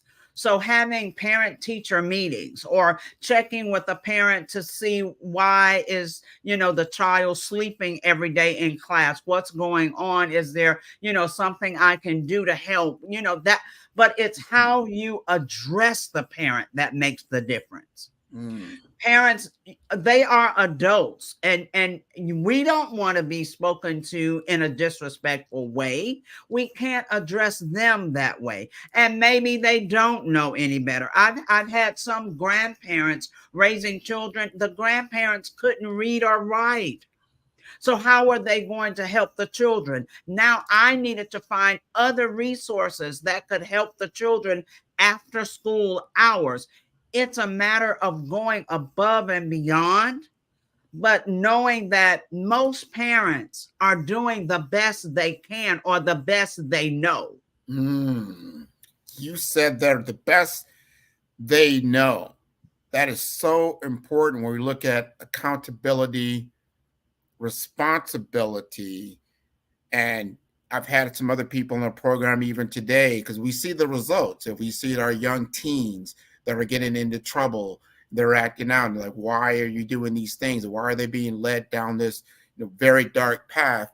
Do they truly understand the consequences? Because once you get out into society, you will be taught some very, very tough lessons about what is acceptable behavior and what is not. And we don't want to get to that point in time. And like I said, I thank God that I had good people around. I had my Frizelmas in my life, so that I know, and I left those, and they used to tell me, once you leave these steps to this door, because in our day, you probably can appreciate this, the community knew about you. So if you did something somewhere and somebody knew about that, and they knew your parents or your grandparents, and they would it was like their duty. It is my duty to tell how you behave. That's exactly right. And that was that village. Now, today, that village is totally different. And parents have to really screen out even the people in their families, because just because that's your cousin does not mean that that person means well for your child. So we have to screen things out more today as parents. We have to supervise better. So many parents don't understand supervision. That's why they just drop their children off at the football game and they go on about their business. There is no one there to watch their child. There is no one there if their child gets sick, gets hurt, whatever the case may be. And we depend on cell phones to be able, I guess, to take care of our children. Well, cell phones are not the protection for your children. We, the parents, are the protection. So I teach supervision and how to supervise well. I teach structure because so many times there is chaos. Even professionals. I've talked with teachers who are great in their classrooms. They know how to manage their classrooms and get home and fall apart. Chaotic. They don't know how to manage their own children when they get home. So I make sure that professionals also know how to have structure in their homes as well. And again, the communication, parents with adult children, that's one of the main issues. They don't know how to talk to children who are adults because they've given birth to them. They don't know how to communicate with them. Oh, my goodness. This is so important. I want you to help us understand age groups when parents are most influential to their kids. And I always thought like that 0 to maybe 6 level, you're like the god to that kid. I mean, you're a god. I mean, everything is you. But from 6 to 12, there's a dramatic difference, and then 12 to 18. Help us understand influence, along those spectrums of age. All right, so I'm going to take influence and I'm going to use that as the home environment as well, because it's everything. Your child is developing, so your child is absorbing everything in the environment. And we have to be careful what we allow in the environment. When the child is young, and yes, you're correct. Yeah, we are like gods to them. They are looking to us for everything. So we have to make sure that we do a lot of communicating, a lot of the process of discipline, showing them how to do things. We do so much of that then as they develop. When they get to the age, I'm probably going to say maybe 7, maybe up to 11, we don't have to talk as much. We are then intervening. The early part is prevention. Then it is intervention, because now they know how to do so much. They know how to communicate if we'll listen to them. They know how to communicate. Sometimes we won't listen. And so that's the intervention. You step in as needed. If they're doing something or creating something or working on something, you'll say, okay, this might be a better way, or that's not safe if you do it that way. You're intervening. Once they become 12 and up, maybe 13, and it all depends on their maturity. All right. But as they become teenagers, then you talk even less, because you need for them to talk so you can listen and hear how they process things. You need to know, what are they thinking? Who's influencing them? What is it that they are thinking is okay that's not okay? And then you step in and help them understand the difference. And when they're adults, you definitely talk much less. You say much less. Adult children don't need lectures, parents. They don't need lectures, but they do need to still know that you're there for them. Gotta show the love. Gotta show the love. I see my grandchild now, she's 2.5. I see my daughter, she's 31. And I see, the good, the bad, and the ugly as she's going through all these different things. And I was like, what I learned the most about that whole relationship? I saw how she was a parent, and that she took what she learned from me and her mom, and that's what she's distilling into my granddaughter. The good, the bad, and the ugly. That's exactly right. It's going to be a legacy. So, but you have an opportunity, and I even talked to my daughter. Well, certain those things, like I said, sitting there in front of the TV maybe too long. I probably did that a little bit too long. You know what? You probably at this stage you have a lot of influence. So read to her, talk to her, have her communicate, because she's getting used to your voice, and your influence, and knowing what the differences are, why you have a chance. Because, like you said, as they get older, their school age, their influences get much bigger, much wider. They're not listening. You're no longer God anymore. Exactly. You're a little God. You're very small in their world, they think. Yeah. And the thing about the influences also, social media, all of that, I mean, it can be used for so much good, but we all know that there are so many predators out there. So we also have to monitor that well.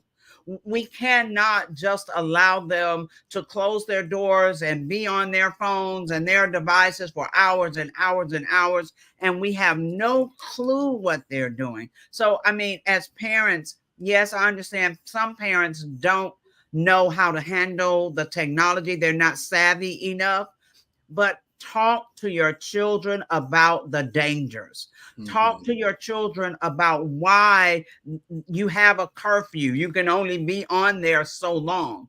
Explain to them that your job is to keep them safe, no matter what, because when they understand that a little bit more, and they know what red flags to look for, then, they can put the brakes on when they hear something that makes them a little uncomfortable, or see something that's a little, out of character for them. So we have to talk to them. And please, let me say this, parents, please learn to be honest with your children. Grant, you said something. You said that you're watching your daughter as she parents, and you're seeing the good, the bad, and the ugly. If there's something you need to apologize to her for, do it.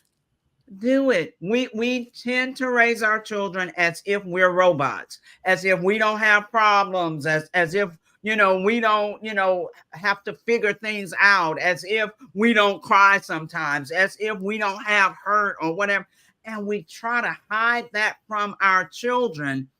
But if we hide that, then how are they going to know how to deal with those types of things when they are adults? Yes. It's up to us to teach them we're human too. Yes. And allow yourself, and we are fallible. And I'm so glad you said that. Allow yourself to, you will make mistakes as a parent, as a human being. Yes. But able to, when you have that bond, going back to the very, very first thing we talked about, once you have a bond, and I've seen some very good bonds with parents and children, that they have good conversations. Yes. Between them, and there's an understanding. And what you said, I want to reiterate that. You have to educate your kids about the society that you're in. There are predators out here. Just like in the animal kingdom, if there were, a group of coyotes, the coyote has to tell its cubs, you don't go here because it could be in curtains. Danger. That's right. There's danger. There's danger. So there are dangers out there. And I think there are more dangers, unfortunately, in our society, because we have easy access to the community, but then those individuals that mean us harm are using that same access to our children. So we want to have, when you have that what I call that 0 to 6, you have to be the biggest influence you can. Exactly. Because they'll start to look for influences outside that may not be the best. I'm going to leave you, because you are our moderator for this evening. So I am going to exit. I'm going to allow you to close us out so we can get ready for the next speaker. Genius is coming, and I'll let you close us out. Thank you so very much. For those who need parenting coaching, who need to talk, even grandparents, go to www.parenting911.org, and that's where you can book a strategy session with me, or join the live webinar that's coming up April 8th. Now, the Black Business Expo's mission is to raise funds for high school seniors who are going to college or K through 12 entrepreneurs. The expo is a fundraiser for students. You may go to www.blackbusinessexpousa.com to donate to the scholarship fund or use the Cash App below at $BBXUSA. Our goal is to give laptops and up to $5,000 to 10 students. Students can register online at www.blackbusinessexpousa.com. Every dollar counts. So we want to remind you to donate to the scholarship fund. We want to thank our Black Business Expo USA sponsors for March 2024. NC 100, Moody Capital Partners, Suede Soul, Lotus Riche, Coaching and Training, Carolina, Virginia Minority Supplier Development Council, Step Management, The Hello LLC, Barbara H. Smith LLC, Margie McLean Foundation Incorporated, Genius is Common, Mullane Shawnee Global, Earth Essentials, 5-Star BDM Media, Executive Women's Success Institute, The Quality Coaching Company, Superman Business Services, Creative Force Studios, Lee Entertainment, Artistic App Design, Black Business Expo USA. Genius is common, and I'll see you on the other side.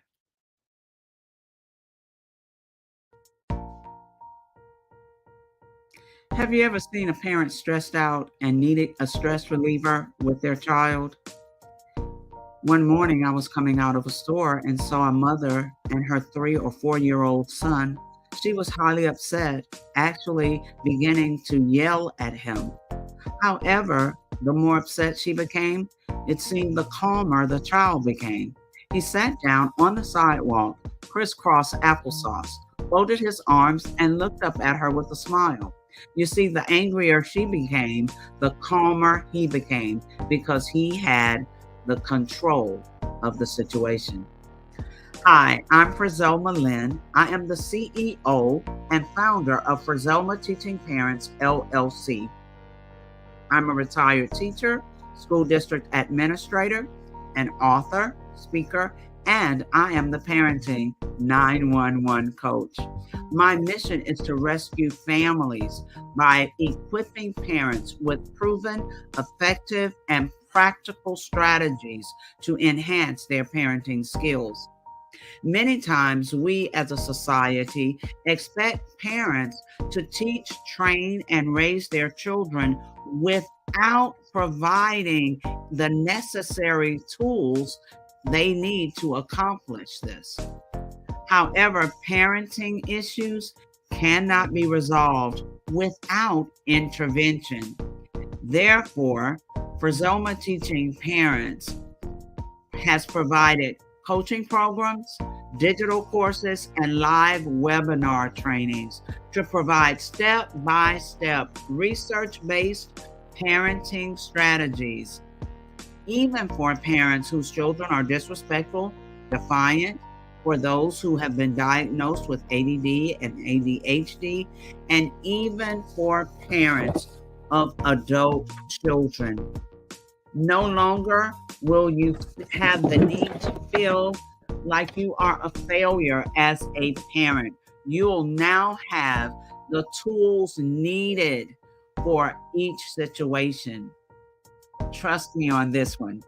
Go to www.parenting911.org. Book a 15-minute strategy session with me or choose one of the coaching programs. Our training helps parents relieve stress.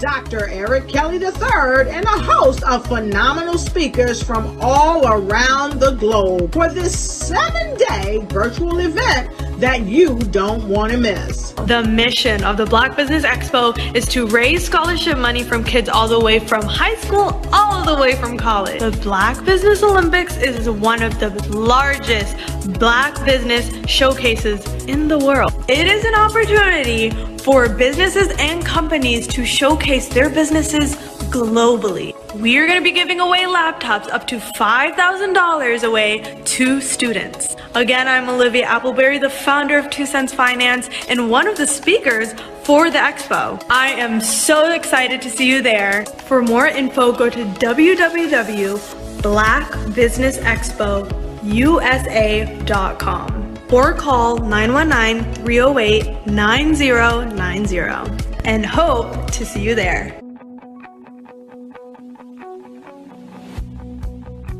I am Black Business. From the moment I wake until the time I sleep. Yes, I am Black Business. I am Black Business. Tell me, are you Black Business? I am Black Business. Do you support Black businesses? Listen, I support Black business because I am Black Business. Black Business Expo, one of the largest business showcases in the history of Black business in the world. The world! Sign up today at www.blackbusinessexpousa.com or call 919-308-9090. I am Black Business. I am Black Business. From the moment I wake until the time I sleep, I am Black Business. I am Black Business. Are you Black Business? I am Black Business. Do you support Black businesses? I support Black business because I am Black Business. Black Business Expo, one of the largest business showcases in the history of Black America in North Carolina. Sign up today at www.blackbusinessexpousa.com or call 919-380-9090. I am Black Business. I am Black Business. From the moment I wake until the time I sleep, I am Black Business. I am Black Business. Are you Black Business? I am Black Business. Do you support Black businesses? I support Black business because I am Black Business. Black Business Expo, one of the largest business showcases in the history of Black America in North Carolina. Sign up today at www.blackbusinessexpousa.com or call 919-380-9090. I am Black Business. I am Black Business. From the moment I wake until the time I sleep, I am Black Business. I am Black Business. Are you Black Business? I am Black Business. Do you support Black businesses? I support Black business because I am Black Business. Black Business Expo, one of the largest business showcases in the history of Black America in North Carolina. Sign up today at www.blackbusinessexpousa.com or call 919-380-9090. I am Black Business. Black business.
Dr. Eric Kelly III and a host of phenomenal speakers from all around the globe for this 7-day virtual event that you don't want to miss. The mission of the Black Business Expo is to raise scholarship money from kids all the way from high school all the way from college. The Black Business Olympics is one of the largest Black business showcases in the world. It is an opportunity for businesses and companies to showcase their businesses globally. We are going to be giving away laptops up to $5,000 away to students. Again, I'm Olivia Appleberry, the founder of 2 Cents Finance and one of the speakers for the expo. I am so excited to see you there. For more info, go to www.blackbusinessexpousa.com or call 919-308-9090 and hope to see you there.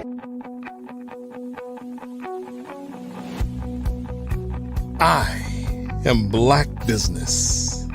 From the moment I wake until the time I sleep. Yes, I am Black Business. I am Black Business.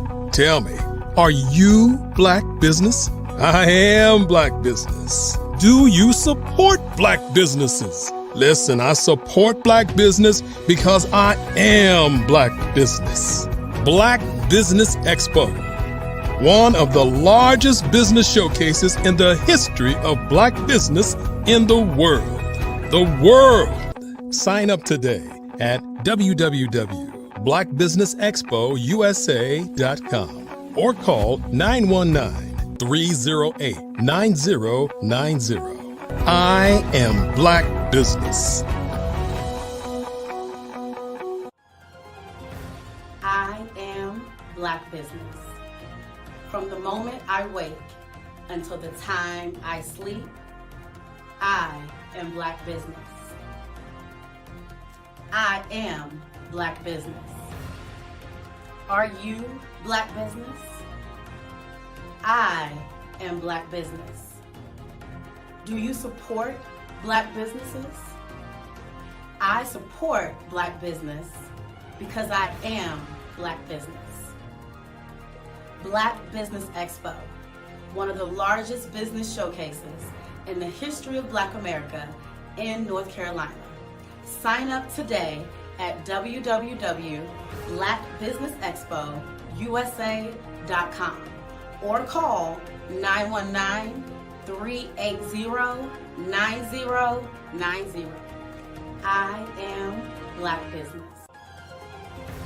I am Black business. From the moment I wake until the time I sleep, I am Black business. I am Black business. Are you Black business? I am Black business. Do you support Black businesses? I support Black business because I am Black business. Black Business Expo, one of the largest business showcases in the history of Black America in North Carolina. Sign up today at www.blackbusinessexpousa.com or call 919-380-9090. I am Black Business. I am Black Business. From the moment I wake until the time I sleep, I am Black Business. I am Black Business. Are you Black Business? I am Black Business. Do you support Black businesses? I support Black business because I am Black Business. Black Business Expo, one of the largest business showcases in the history of Black America in North Carolina. Sign up today. How many times have you been asked to help someone you didn't even know, a student, a business entrepreneur, or did you ever even ask, where did they end up? That business, that friend, that entrepreneur. Well, just maybe they ended up in a gang, bankrupt, homeless, or worse, dead. Maybe they turned to crime, drugs, and alcohol. Did you ever wonder? Did you destroy their dream, or was your life always so easy? At the Black Business Olympics, we started a movement to help students complete. Give them hope and foster success. Help them to leave their dreams of providing laptops, computers, and up to $5,000 in scholarship funds. Today, we ask you to help a student, a business owner, or an entrepreneur to realize their dreams by sponsoring them, supporting them, and buying from them. Consider this. With $1.6 trillion in our Black community, we only ask for a small donation for our students, our businesses, and our entrepreneurs. And you can change a life today. So I ask you, what are you going to do? Sit on the sideline and watch our students in high school be losers, miss out on their dreams from lack of resources? Or are you going to donate to the movement and change their future and yours as well? Give us a call today at 919-308-9090. Change their life by investing with action to the Black Business Olympic Fund. The Black Business Olympics, one of the largest business showcases of Black business in the history of the world.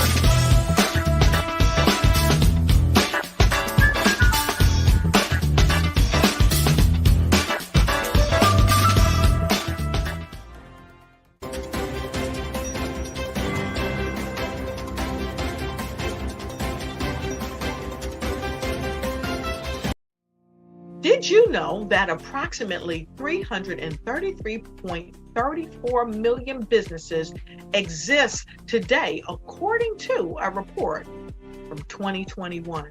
And you may be one of those businesses, or maybe you're not in the business market yet, but you're aspiring to be a business owner. Well, guess what? You're in the right place at the right time. Because let's face it, everything is about timing and opportunity. Hi, my name is Dr. Lotus Richey, and I'm the CEO and founder of the Lotus Richey Coaching and Consulting LLC, along with the Lotus Richey Ignite Show. 15 minutes of success with Dr. Lotus Richey, as well as books to boom your business and bring who you are. And today, I want to bring this amazing message to you about the Black Business Network and the Black Business Olympics. See, the Black Business Network and the Black Business Olympics is designed to help people just like you, that's right, that look like me, to take their business to the next level. Not just in your front yard or your backyard, but globally. The Black Business Network and Black Business Olympics is designed not to just help you survive, but to help you thrive. So join us today as we come together with businesses all around the world to support our students, our children, our young teens, our young entrepreneurs. What we do is we come together to help raise funds for students who are aspiring to be business entrepreneurs, who are aspiring and who are thriving in college. We endow them with a wonderful opportunity to gain scholarship of either a laptop or several thousands of dollars. And we invite you to help be a contributor to this amazing opportunity to help someone that looks just like you. So join us today at our website and let us connect with you and help you ignite and take flight in every area of your life on the Black Business Network and the Black Business Olympics. I'll see you on the other side.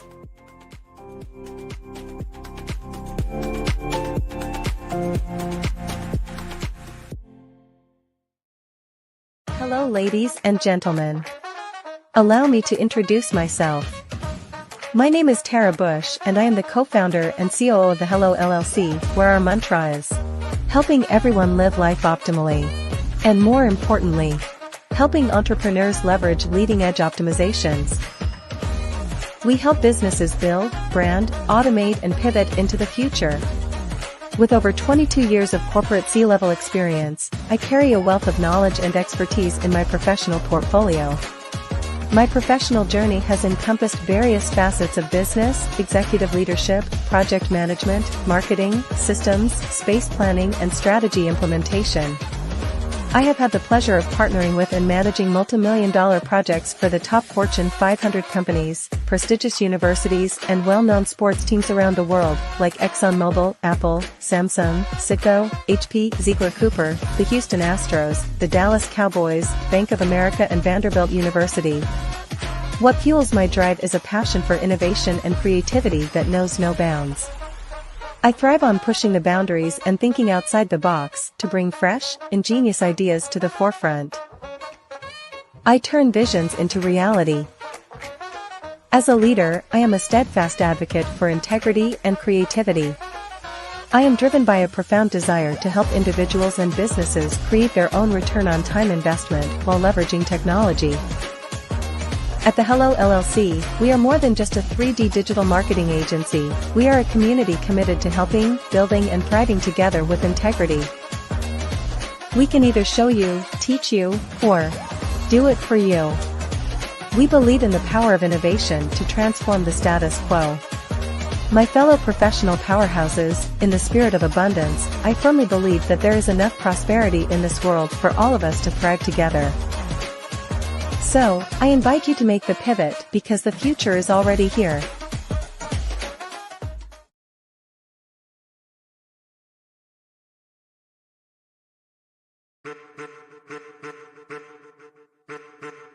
I am a child of the Most High God. He has gifted me in ways that I could not even imagine.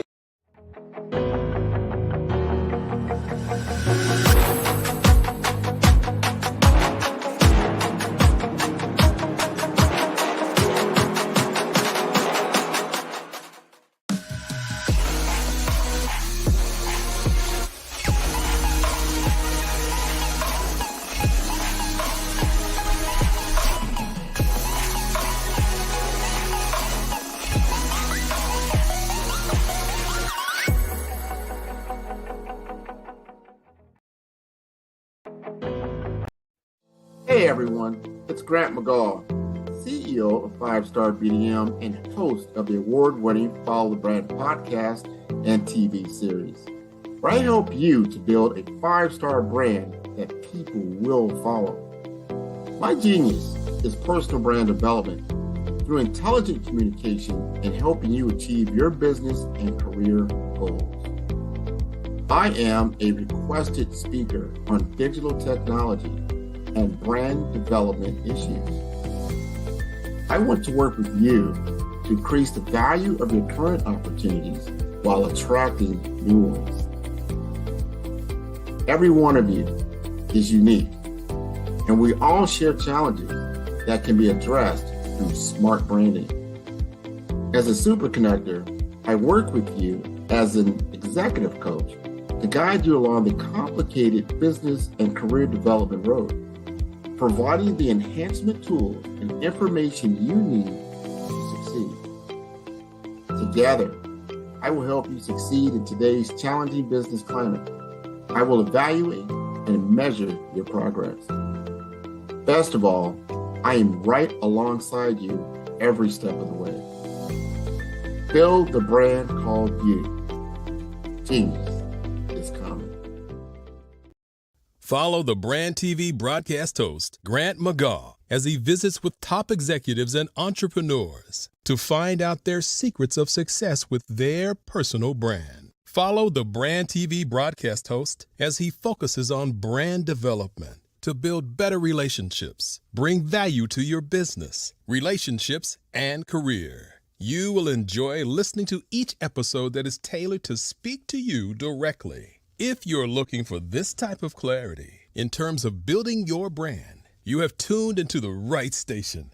Each episode will help you to shape a conversation in the 5-star BDM network of 20,000 professionals and become a springboard for your corporate engagement and business opportunities. Each guest will frame their story in the areas of personal branding, business development, career development, financial empowerment, and technology innovation. Grant McGaw explains why he is the CEO and owner of his own professional career. Grant is an accomplished business leader and entrepreneur who wants to give back to individuals to grow their personal brand strategy. Tune in as he weaves his story about new possibilities, while to you exceed expectations. If you love storytelling, this show will make for fun. 5-Star BDM, Brand Development Masters, is a professional consulting and advisory group keenly focused on business development services for the small to mid-sized business and entrepreneurs. Although every business is unique, they often share business development challenges that can be addressed through smart branding. Services include process improvement and operations, digital strategy and transformation, business intelligence, digital marketing, and personal branding. Our business and personal branding company has helped a number of professionals and organizations to optimize and grow. This results in more business, more opportunities, better reach, positive outcomes. Visit www.5starbdm.com today to learn more.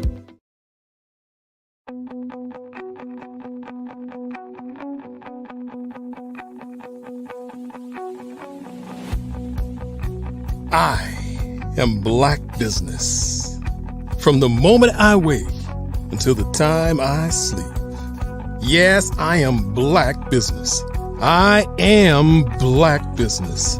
Tell me, are you Black Business? I am Black Business. Do you support Black businesses? Listen, I support Black business because I am Black Business.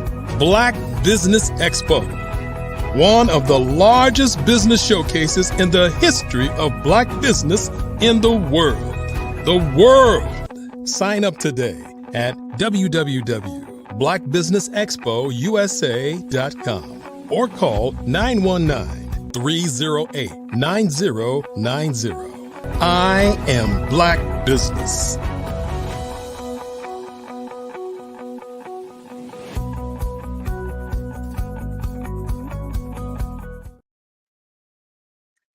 Good evening, business owners, entrepreneurs, thought leaders, and corporations. Welcome to the Black Business Network. My name is Frizelma Lynn, and I am the business moderator for this evening on the Black Business Network.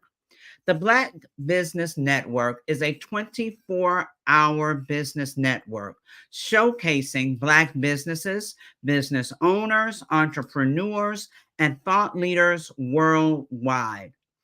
We have speakers from North Carolina, London, Singapore, Africa, Japan, and cities all over the United States. The Black Business Network is a global community sharing its business knowledge to empower, inspire, and educate businesses about business. Now, ladies and gentlemen across the globe, prepare to be inspired as we introduce a true pioneer in the world of entrepreneurship and community empowerment, Dr. Eric Kelly III. With his visionary leadership, Dr. Kelly has revolutionized the way we think about and engage with Black businesses, creating pathways for success and innovation. As the esteemed founder of the Black Business Expo, he has not only spotlighted the ingenuity and resilience within our communities, but has also fostered an environment where entrepreneurs and businesses can flourish and connect.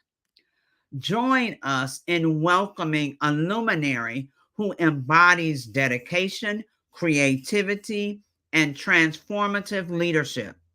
Dr. Kelly's journey from visionary to leader has inspired countless individuals to pursue their dreams with vigor and passion. His work continues to impact communities, setting a new standard for excellence and collaboration in the business world. Please give a warm welcome to a man who is not just shaping the future of business, but is also crafting a legacy of empowerment and unity, Dr. Eric Kelly III. And as he joins, we will also have Mr. Grant McGaw, who is going to be the fireside chat interviewer for Dr. Kelly. Hello again, Mr. Grant. Oh, thank you. First, I wanted to say thank you so much for our fireside chat earlier. It was enlightening. I learned that a lot of different people that are in college right now listened to our particular session, and they were inspired. And I want to thank you. Thank you so much. Before we bring up Dr. Kelly, we're going to have a fireside chat with Dr. Kelly, and it will, of course, it's always on fire. So I wanted to say I really seriously appreciate you. Thank you so much for all you do for the Black Business Network. Thank you so very much. And there's Dr. Kelly. Well, Dr. of course. Kelly, thank you. Well, of course, it's always great when we get an opportunity to have a fireside chat. This is one of the rare ones that we're going to be doing. And no better person than Grant McGaw, and no better person than to be introduced by the electrifying Miss Lynn, F. Lynn, as I called her. Great job. Thank you for all the things that you do. I think many times people don't say thank you, but that's what this is all about for us. We want to thank each and every one of the listeners and the people and the business owners who give up their time, who live what they do. We want to thank you for being a part of this week as we get prepared to have a conversation about the Black Business Olympics. What is it? Why is it? You know, who can be involved? You know, I'm gonna pull myself down for a moment, and then I'm gonna let Grant kind of give people an overview of what it's all about in his idea, and then of course he'll bring me back, and we're gonna get right into it. Okay. And as we say, genius is coming. Say it. Genius is coming, and I'll see you on the other side. All right. That was wonderful. We're always full of surprises here in the Black Business Network. And I would tell you, I got involved with this particular network and really with Dr. Eric Kelly III about, I think it's been 3 to 4 years now. It was during the COVID time period. And I saw this particular opportunity to speak in front of a worldwide audience about Black entrepreneurship. And what really intrigued me was that it wasn't just in my own community. It wasn't just in the Southeast United States.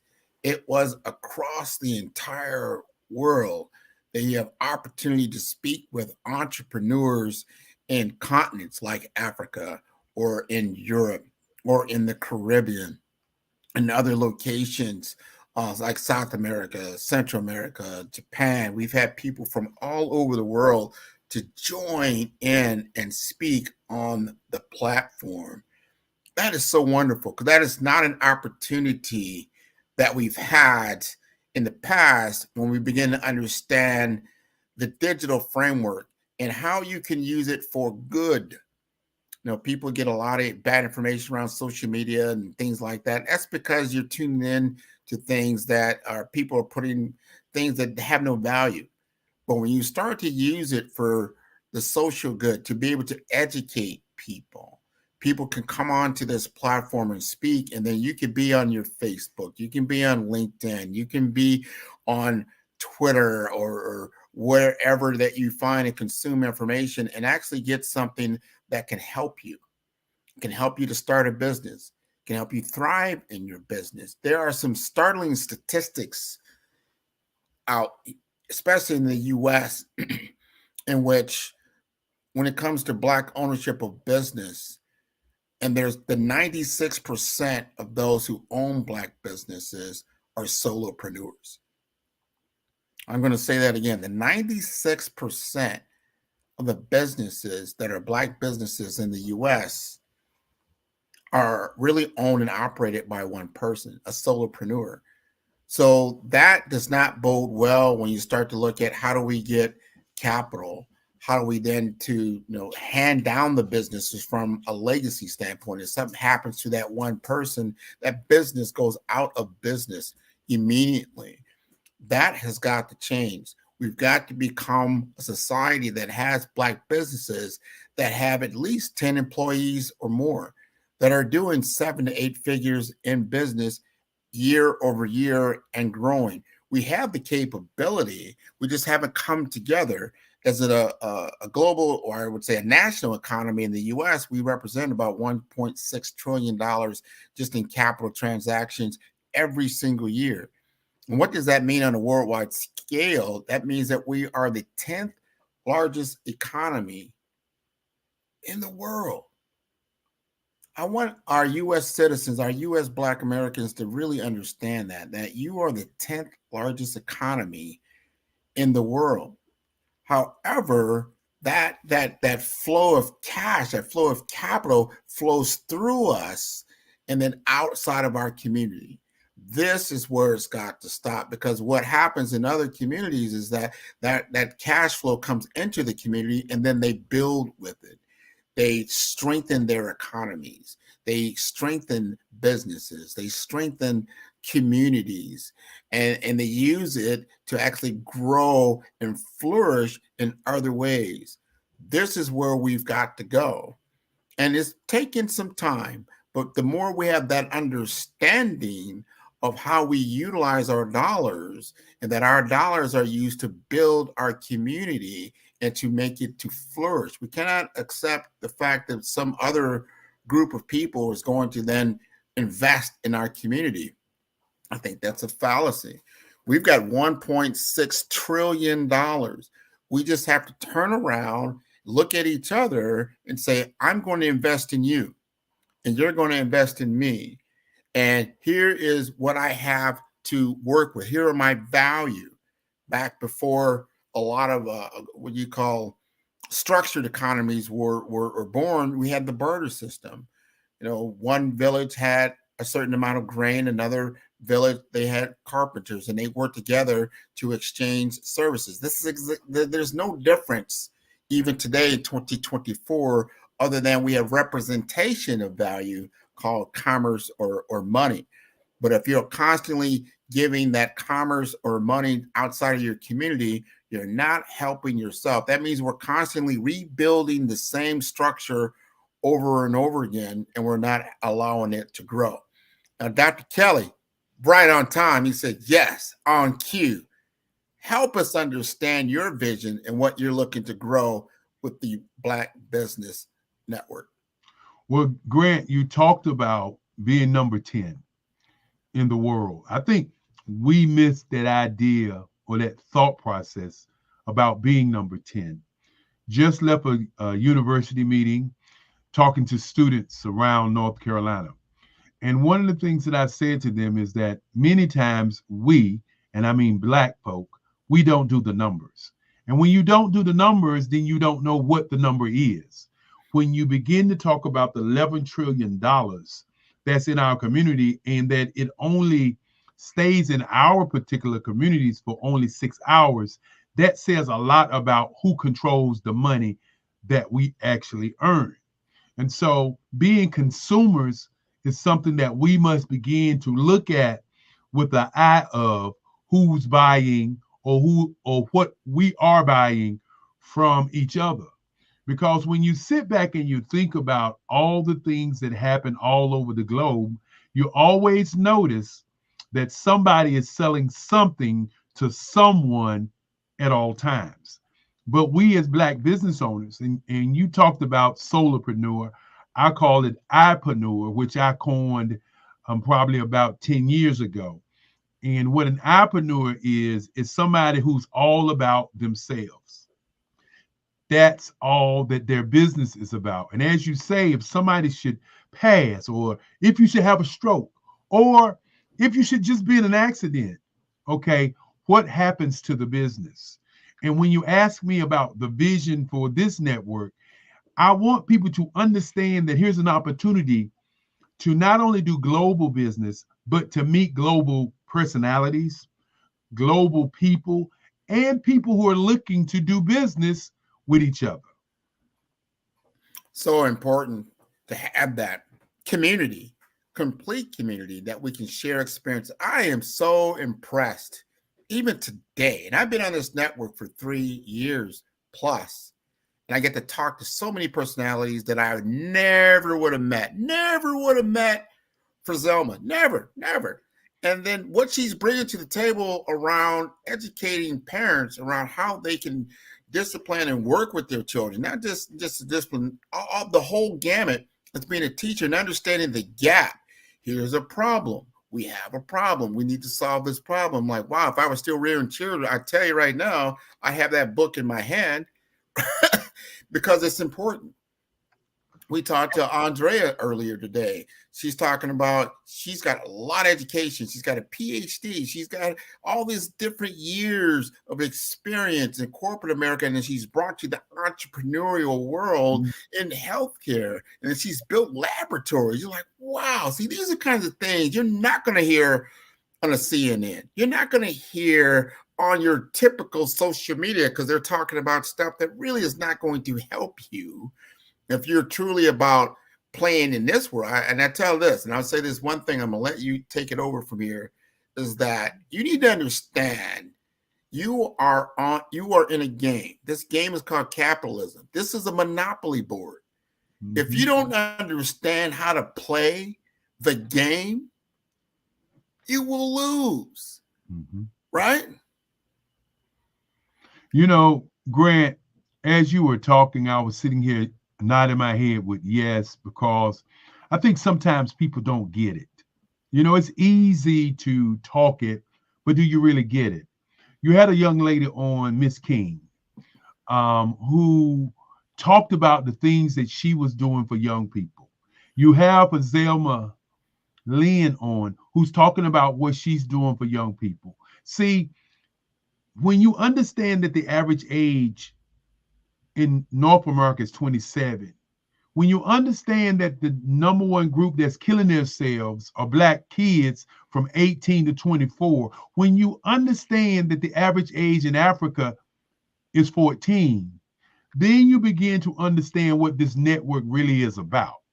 The network is to show our young people that there are Black businesses who are doing excellent work right in front of them, and they don't have to be in what I call the entertainment culture. They don't have to be basketball, football, actors, singers, strippers, and criminals. All of that is a form of entertainment. They don't have to do that, but they don't see this.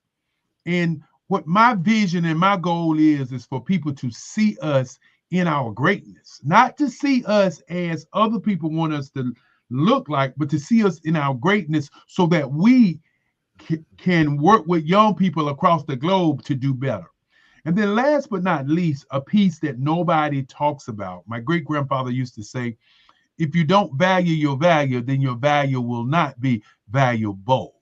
And so what he basically was saying is we don't take care of our kids who are our value, then our value would not be valuable. How many kids, if they understood that the cell phone that they had is tantamount to a business, that they can take that cell phone and utilize the internet, utilize the metaverse, utilize long language, I'm going to say it again, long language applications to create a world of profit and wealth for themselves.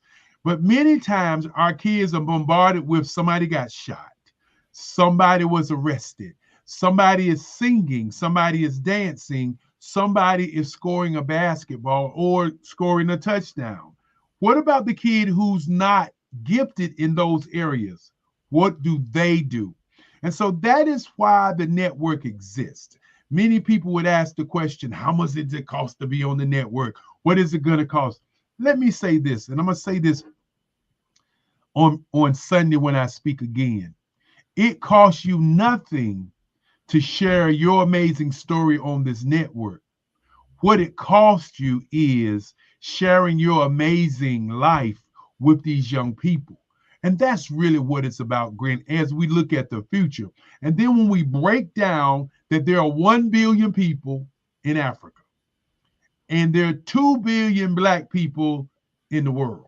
Remember, it's 8 billion in all. 7.6 billion in all. Okay, think about this for a moment. If there are 1 billion in Africa and the rest of the world, South America, Australia, North America, Cuba, all these other places, Europe, Asia, Japan, all the other places is the other billion Black people. So what is it that we should be doing? We should be looking at a global marketplace and moving globally, because if the average age is 14 in Africa and the average age is 27 in America, who are you going to do business with? And if you're not looking at doing business with people who are younger than you, because, I'm 67, I should not be pushing this envelope of progress. But somebody has to push this envelope of progress for us to see it work.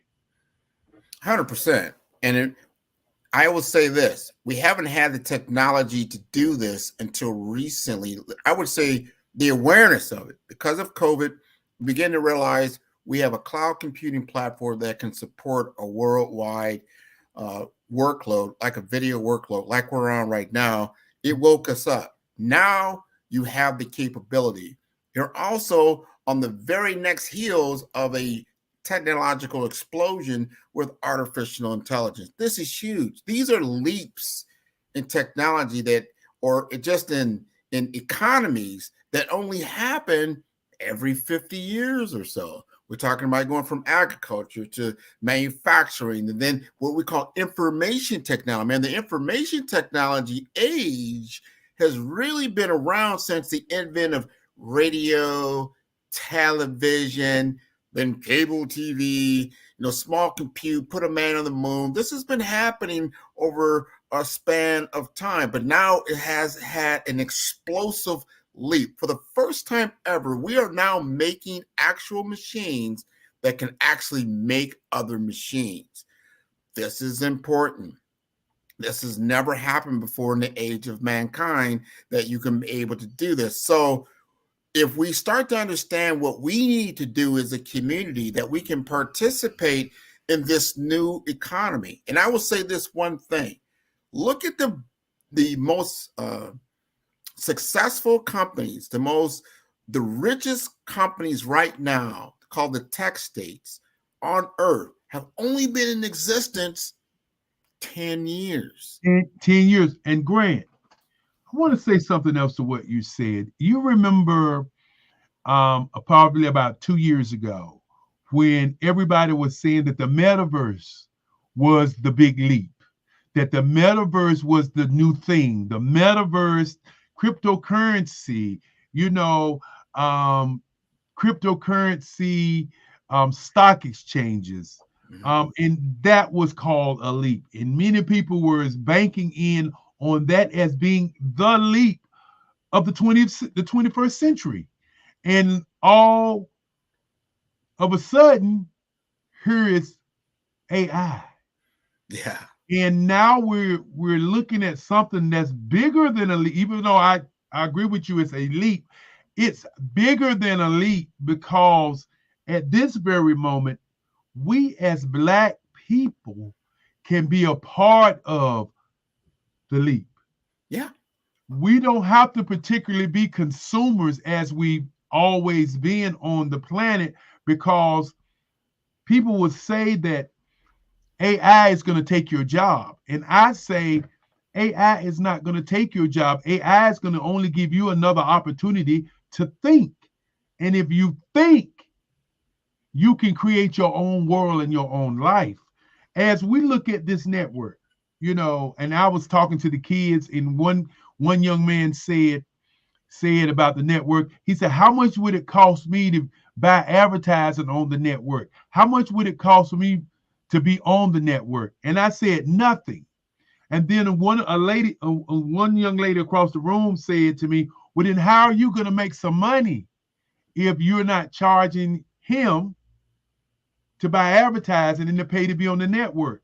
And then I told her, I said, look, what you're missing is when I have this young man to come on my network, I'm going to invest time in him to talk about what he really wants to do.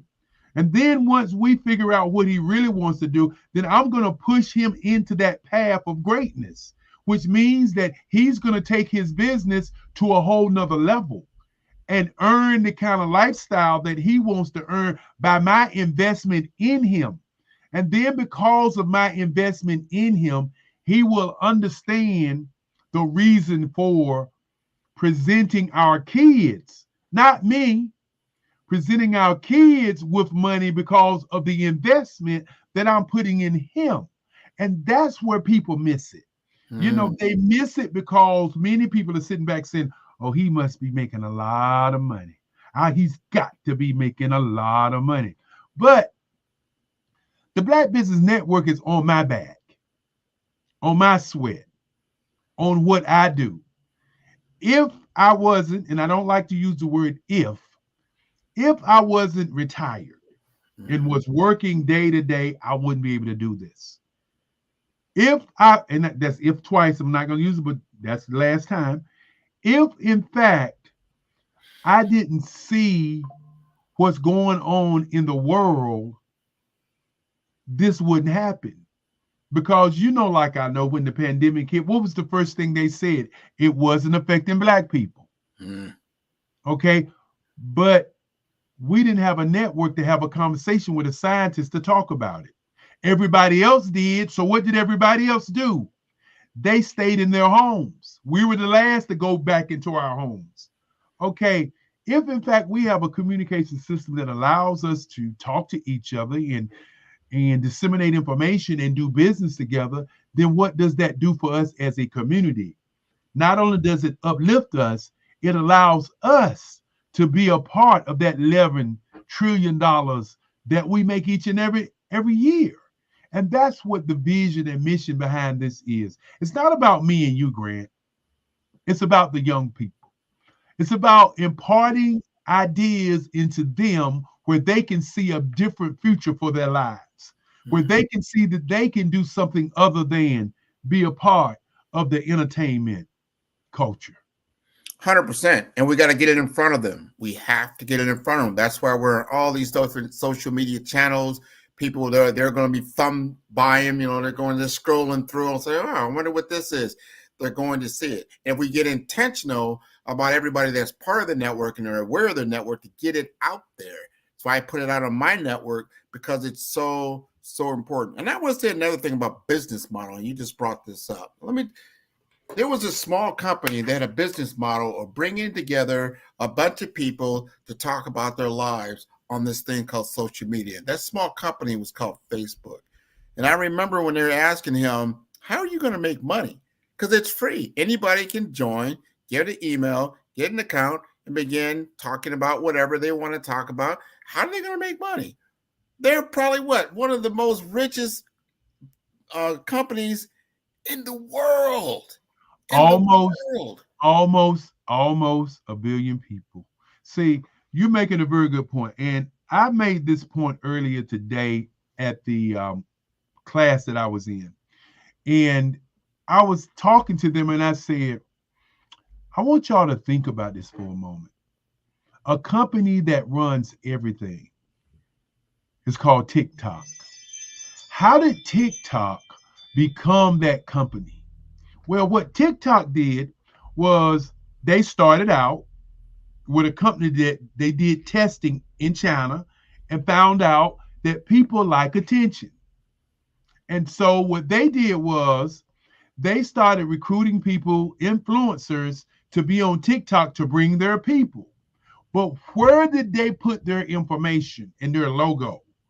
They put their information and logo on Facebook, on YouTube, on LinkedIn, any place that they could push their information, to the point where now everybody was going to TikTok to see what TikTok was doing.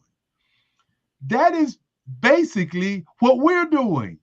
We're pushing our information out to some 20 social media sites so that people will come to the Black Business Network.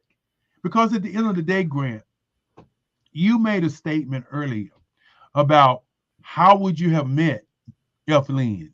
Mm-hmm. How would you have met some of the people how would you have met Sidney Wormsby? You were not going to get on a plane and go to New York City and walk up to Sidney and say, hey, Sidney, how you doing? And I like your business. You were not going to go to F. Lynn or to Frizzell Lynn's city and walk up to her and say, that's a great business that you're running. You were not, as a business owner, be able to reach people who you do not know that was in business in a way where there's an open door to have dialogue and conversation. Yes. That's what this network is about more than anything else, is to connect people who would not have an opportunity to be connected because they're in their own circle. We are building a network that we plan on it being 365 days of the year live. You know, I had one of my speakers, he's going to be speaking on Thursday, and he's a regular speaker. He's from Nairobi.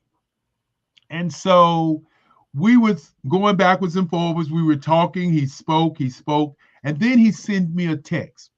Now, I want you to check out what happened in this text. In this text, a gasoline truck was riding through his community. It exploded. The men in the truck were black guys. They were burnt alive, okay? And the village that it went through was walking around looking at all the homes that got burnt down. Okay, he sent me the text to my WhatsApp. In real time, I am watching a disaster across the world.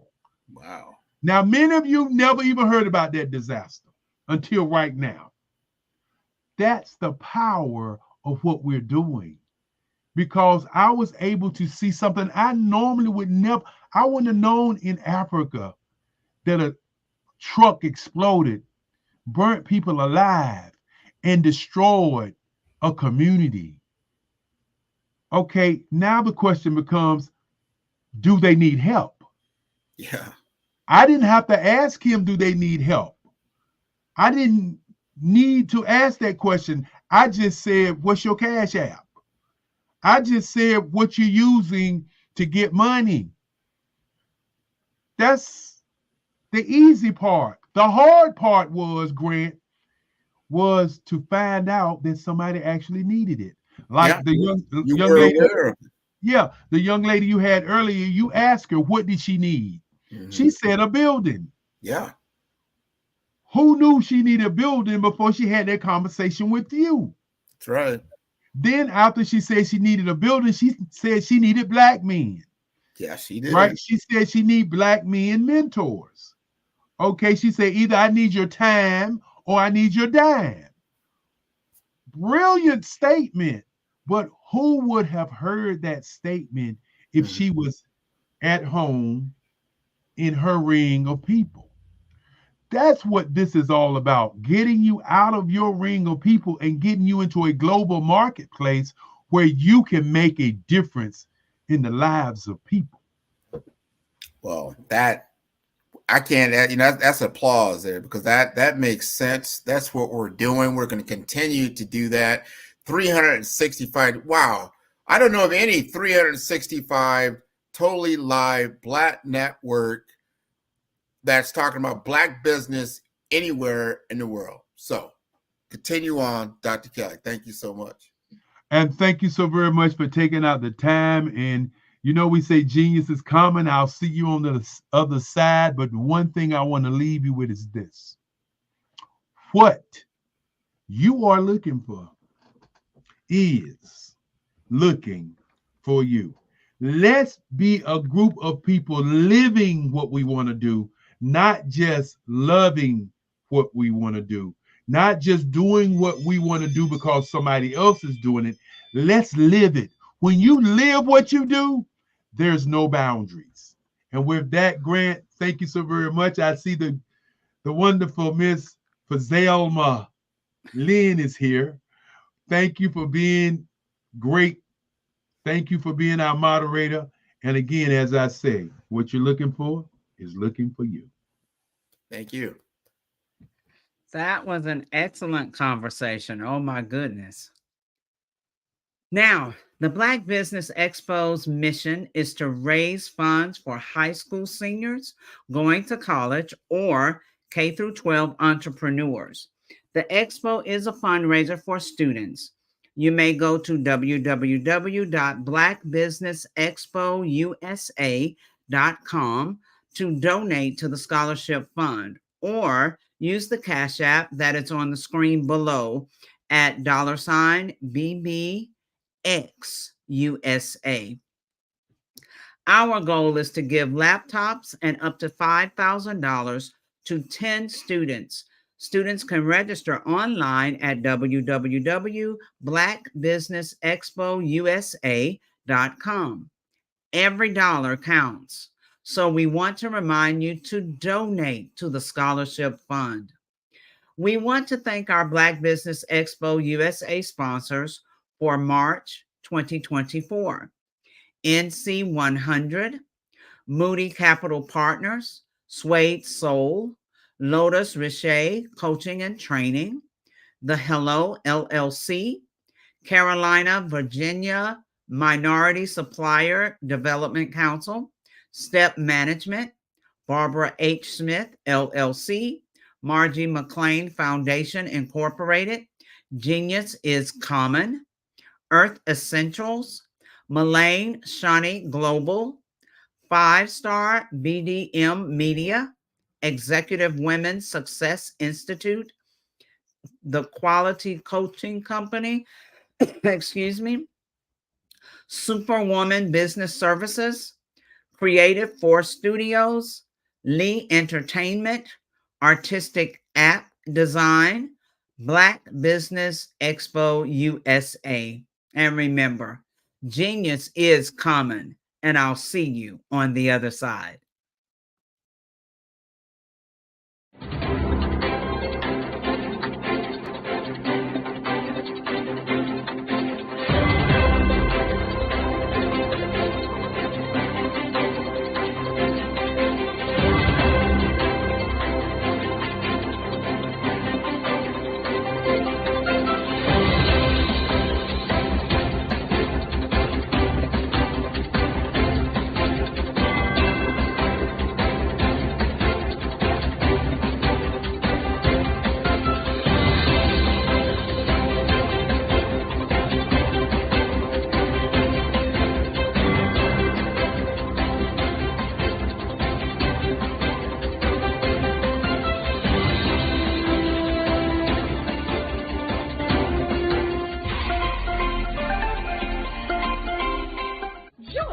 Dr. Eric Kelly III, and a host of phenomenal speakers from all around the globe for this 7-day virtual event that you don't want to miss. The mission of the Black Business Expo is to raise scholarship money from kids all the way from high school all the way from college. The Black Business Olympics is one of the largest Black business showcases in the world. It is an opportunity for businesses and companies to showcase their businesses globally. We are going to be giving away laptops up to $5,000 away to students.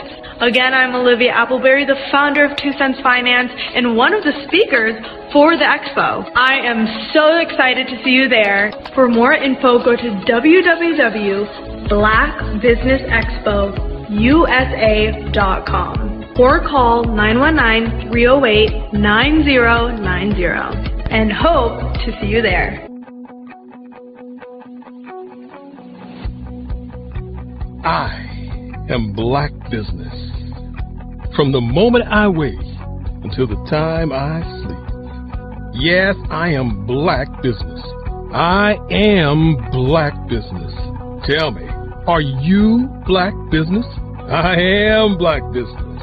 Do you support Black businesses? Listen, I support Black business because I am Black Business. Black Business Expo, one of the largest business showcases in the history of Black business in the world. The world! Sign up today at www.blackbusinessexpousa.com or call 919-308-9090. I am Black Business. I am Black Business. From the moment I wake until the time I sleep, I am Black Business. I am Black Business. Are you Black Business? I am Black Business. Do you support Black businesses? I support Black business because I am Black Business. Black Business Expo, one of the largest business showcases in the history of Black America in North Carolina. Sign up today at www.blackbusinessexpousa.com or call 919-380-9090. I am Black Business. I am Black Business. From the moment I wake until the time I sleep, I am Black Business. I am Black Business. Are you Black Business? I am Black Business. Do you support Black businesses? I support Black business because I am Black Business. Black Business Expo, one of the largest business showcases in the history of Black America in North Carolina. Sign up today at www.blackbusinessexpousa.com or call 919-380-9090. I am Black Business. I am Black Business. From the moment I wake until the time I sleep, I am Black Business. I am Black Business. Are you Black Business? I am Black Business. Do you support Black businesses? I support Black business because I am Black Business. Black Business Expo, one of the largest business showcases in the history of Black America in North Carolina. Sign up today at www.blackbusinessexpousa.com or call 919-380-9090. I am Black Business. Have you ever seen a parent stressed out and needed a stress reliever with their child? One morning, I was coming out of a store and saw a mother and her 3 or 4-year-old son. She was highly upset, actually beginning to yell at him. However, the more upset she became, it seemed the calmer the child became. He sat down on the sidewalk, crisscross applesauce, folded his arms, and looked up at her with a smile. You see, the angrier she became, the calmer he became, because he had the control of the situation. Hi, I'm Frizelma Lynn. I am the CEO and founder of Frizelma Teaching Parents, LLC. I'm a retired teacher, school district administrator, an author, speaker, and I am the Parenting 911 coach. My mission is to rescue families by equipping parents with proven, effective, and practical strategies to enhance their parenting skills. Many times we as a society expect parents to teach, train, and raise their children without providing the necessary tools they need to accomplish this. However, parenting issues cannot be resolved without intervention. Therefore, Frizelma Teaching Parents has provided coaching programs, digital courses, and live webinar trainings to provide step-by-step research-based parenting strategies, even for parents whose children are disrespectful, defiant, for those who have been diagnosed with ADD and ADHD, and even for parents of adult children. No longer will you have the need to feel like you are a failure as a parent. You will now have the tools needed for each situation. Trust me on this one. Go to www.parenting911.org. Book a 15-minute strategy session with me or choose one of the coaching programs. Our training helps parents relieve stress. Hello, I am Dr. Eric Kelly III, the visionary strategist and founder of the Black Business Olympics. I invite you to showcase your Black-owned businesses on the Black Business Network global stage. The Black Business Olympics is a global Black Business Network platform that propels Black-owned businesses into the international spotlight. By showcasing your business on the Black Business Olympics platform, you can reach a worldwide audience of potential customers, partners, and investors. You can also establish yourself as a thought leader, an expert in your field, attract lucrative partnerships, and more speaking engagements. In addition, the Black Business Olympics platform provides a valuable opportunity to connect and collaborate with like-minded entrepreneurs and business professionals from around the world. This can lead to new business opportunities, ideas, and relationships. Finally, by sharing your story and expertise on the Black Business Olympics platform, you can inspire and empower others. This is a powerful way to make a positive impact on the world and leave a lasting legacy. If you are a Black-owned business owner, I encourage you to seize the opportunity to showcase your business on the Black Business Olympics platform. It is a once-in-a-lifetime opportunity to make an indelible mark on the world. Be one of the 1,000 visionary entrepreneurs who are changing students' lives, shaping industries, and leaving an unforgettable legacy for their families. Unleash your voice on our global stage and watch your business thrive.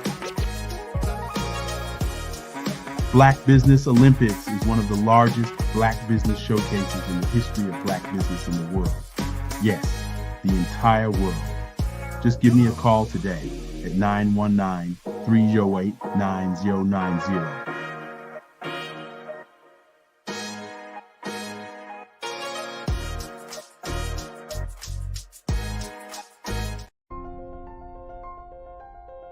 What if you could build your own city? A place where every child can find nurturing people to help them achieve their full potential. A place where every adult can access job training support, where health education is abundant, where social justice ruled the land. A place without limitations. Welcome. You have arrived at STEM City USA. It is what every city should be. A safe and trusted community where you find people and resources to help you become everything you are and beyond. STEM City is unlike anything you have ever experienced. It is a digital twin of the world around you, only better. STEM City is about energy and soul renewal. It is more than a digital world. You can almost feel the power of live cultural events, music, and theater. STEM City promises a better future for children with caring mentors and hands-on activities with dedicated tutors to support our youth. STEM City is your passport to a healthy lifestyle with weekly events addressing our community's many issues. STEM City is your financial well-being with helpful information on wealth management, career advancement, job training, and so much more. STEM City is the community you deserve. It is the city where your dreams can come true. STEM City USA, a place in the sky that is accessible to all who reach for the stars.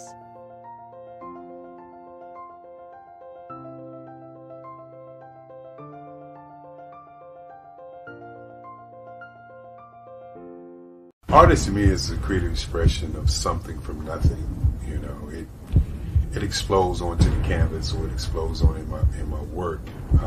One of the things that I try to do more than anything is I try to just give the lines and the movements and emotions and expressions into what I do. Art really means to me a chance to express how I feel deep down inside. Most of my art begins as a thought that I might have, you know, whether it's sports, whether it's history, whether it's a woman or a man. It pretty much starts as an idea of thought before I get into the actual image of what I'm going to draw. I do a lot of historical pieces. I was a history minor in college, and I love to do history pieces. And a lot of times I'm thinking about history, and then I try to make that history impact you as you look at it. That's one of the reasons I do pictures so large. People ask me, why do I do the pictures so big? And I tell them, I want the piece to impact them as they're looking at it, to kind of dominate them, dominate their space. And most of my pieces I try to do off page. I don't try to do anything that's going to be in those four corners or in a square. And I want your imagination to be a part of the piece that you're looking at.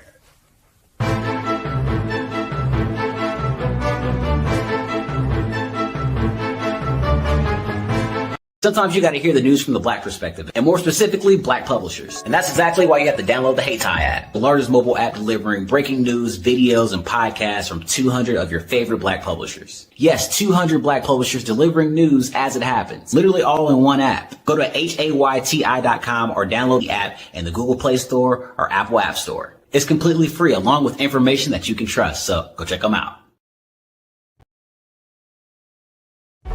Cash flow. 5, 10, 10, 75. I use the Cashflow app to keep track of my charities.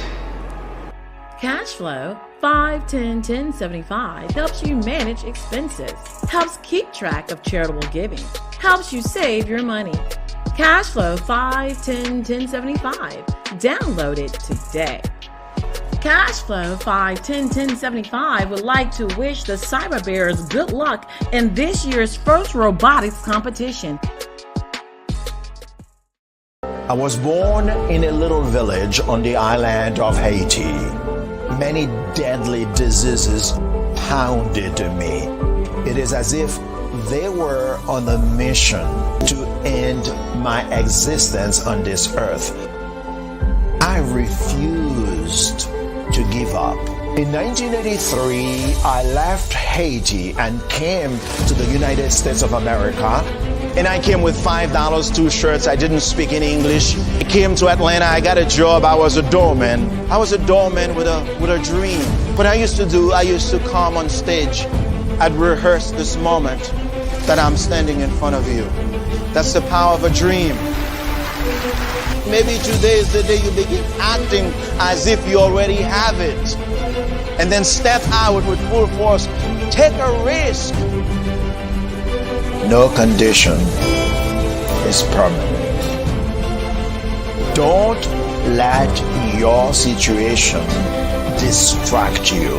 You are chosen. You are called. You are born for a purpose in this life.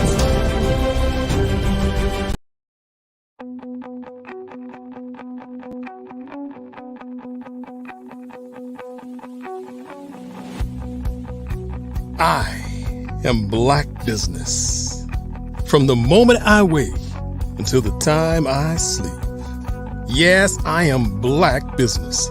I am Black Business. Tell me, are you Black Business? I am Black Business. Do you support Black businesses? Listen, I support Black business because I am Black Business. Black Business Expo, one of the largest business showcases in the history of Black business in the world. The world! Sign up today at www.blackbusinessexpousa.com or call 919-308-9090. I am Black Business.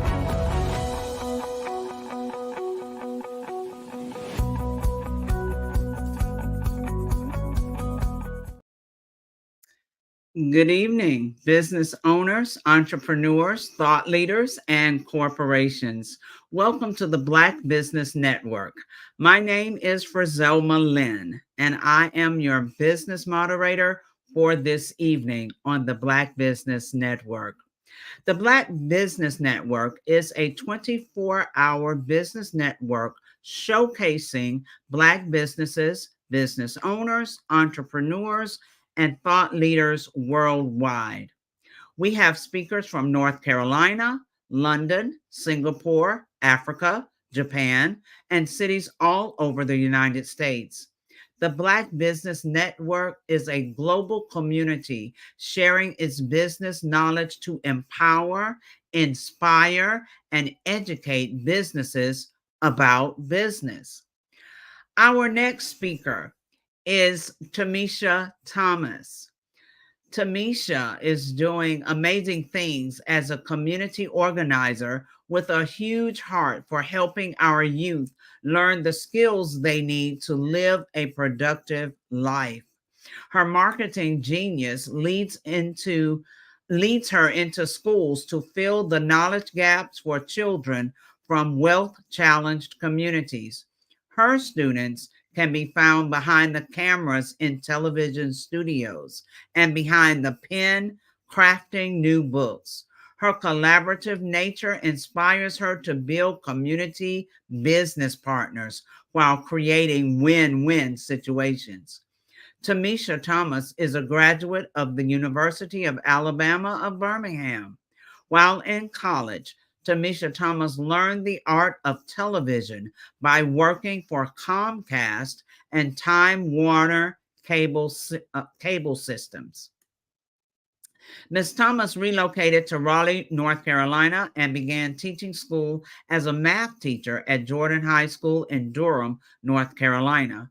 As a classroom teacher, Tamisha Thomas came face to face with biases that helped shape the home, school, prison cycle. Inspired by the actions of WEUP's founder, Tamisha Thomas began writing a plan to educate and employ youth. Tamisha Thomas is the founder of the TMT Youth Community Foundation, a nonprofit organization that trains youth and exposes them to a science, technology, engineering, arts, and math curriculum. please let's welcome to the stage Miss Tamisha Thomas. Thank you, Miss Lynn. What a wonderful introduction. I appreciate you so much.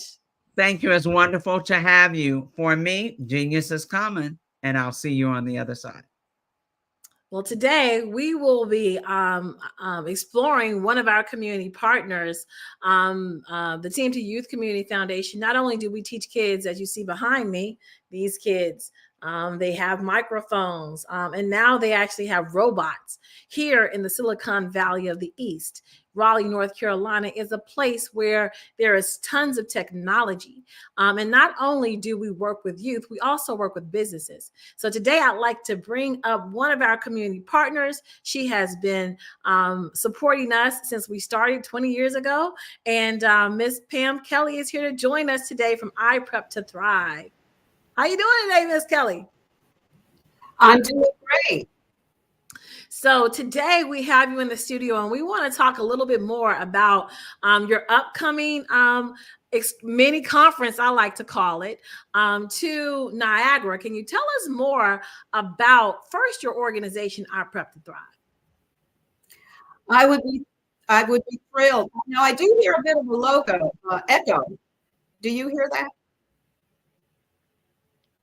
I hear a bit of an echo. And I'll wait for your response, Tamisha. Okay. Yeah. So no, I don't hear the echo, Miss Kelly. You may want to maybe turn down your volume a little bit. Okay, I'll turn it down. How's that? Okay. Well, I'd love to share some information about what I do. My name is Pamela Kelly with iPrep to Thrive, which is a preparedness organization that focuses on what I call Tier 1 preparedness, because there's so many variations when people talk about preparedness. It's really all over the map. So I concentrate on empowering and providing resources for individuals to achieve three things: a cash stash preparedness fund, which is so very important, especially since the pandemic. In addition, acquire a preparedness skill. For instance, I am a ham or amateur radio operator. There's especially a need in our community, the African American community, for emergency communication preparedness. So that is a skill that's very much essential and needed. Also, we have to have a food preparedness pantry. Every event, whether it's been a shutdown or the pandemic, everyone experienced some kind of limited access to being able to go about their business, go to their job, even go to the supermarket. So we now have to be prepared at all times to have a 21-day food pantry. In addition, and the fourth thing is that we have to have our documents in order. And I will share with you a statistic that at this time in America, 63% of the American population is not prepared in terms of financial preparedness, having proper documents in order, and having food preparedness. And those documents actually relate to two things: your will and your living will. So those are the things that I concentrate on. While preparedness for long-term things such as retirement, that's probably what is next in mind for people when they're thinking of preparedness. But I concentrate on some of the basics, those fundamental things that we all need to have in place in order to remain resilient in the midst of daily challenges and survivable at-risk events. So you're prepping for a better future, making sure that the documents are in place, making sure there's a food pantry. But you also are doing something when it comes to ancestry, the past, and the future. And an upcoming trip, an excursion that me and the Team to Youth, some of the students from the Team to Youth Community Foundation will be joining you on. Can you tell us more about the Eclipse 2024 Niagara Heritage Tour that you're planning? Oh, I'd be glad to. And here's the connection between preparedness and the event that I am hosting. Because when we're able to prepare, we're able to take advantage of opportunities to do the things that we like in life, such as travel. So I have the pleasure to host an event called the Eclipse 2024 Niagara Heritage Tour, which will actually be taking place in just less than 2 weeks, April 6th through 8th at Niagara Falls in New York. And this is an opportunity for a group of individuals whom I refer to as futurists like myself, because it did take a leap of faith over a year ago when I started planning this event, that I interacted with folks and shared with them what began for me as just a bucket list wish that I wanted to go to Niagara Falls. Well, it just so happens there was also an eclipse taking place, but the Niagara Falls area is such a rich historical landscape that stretches back to the 1800s. As you know, Harriet Tubman was very instrumental in the Underground Railroad. She actually assisted many captives or persons seeking to escape captivity in this long circuitous route from the south up to the north as far as Buffalo, New York. She even assisted persons to go across the treacherous Niagara Gorge River into Canada. So this event is actually threefold. Just an opportunity to prepare and be in a position to take advantage of the travel opportunities that are a result of planning and thinking about the future and believing in the future and preparing for it, and then going on a trip that revisits the futurists of our past. In fact, we're here because of futurists who believed in the future in spite of what the present looked like then, and they planned for it. So not only Harriet Tubman is someone that we celebrate as part of this journey to the past, but also individuals such as W.E.B. Du Bois, who was instrumental in establishing the Niagara movement, which was an economic, definitely an economics movement to propel us out of the situations that we were subjected to because of systemic racism. Things have things changed? That's something for us to really look at now. But we're revisiting that past and the persons who were futurists of that era, and hopefully to resurrect that enthusiasm and that intentional planning and preparedness. And this event, the eclipse, is also very relevant to this trip because the eclipse, as you know, whether you know it or not, consists of really three phases. The onset of the eclipse, which is very much a metaphor for the past. The totality of the eclipse, which is a contemplative moment for us to look at where we're at in America at this time. And then as the eclipse, as the sun reemerges, it's a great moment and a great event for all of us around the country to join in the wonder and the remembrance of history at this moment, especially as it relates to our community, and look at and begin to question, where do we go from here? So the Eclipse 2024 Niagara Heritage Tour, it embodies so many wonderful narratives about our history, particularly of the Buffalo Niagara area, the freedom seekers in our history, again, Harriet Tubman, Du Bois, Frederick Douglass, so many, and coming to the present to experience this nationwide experience, and then have those really wonderful conversations afterwards as to where do we go from here. So this event is very much a continuum for me of not just a travel opportunity. It's not a one and done, but it's really a continuum of what takes place April 8th and the ideas and solutions that I have in mind as to where do we go from there.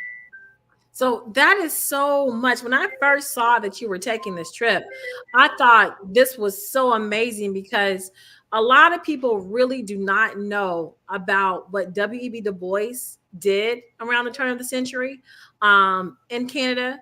The document that he wrote, which was a progressive document as far as what African Americans needed to do in order to secure, like you said, their place financially. And this document, as common as our Declaration of Independence, this document should be as common within our community because it's a blueprint of how we must be able to be here and be thriving instead of surviving.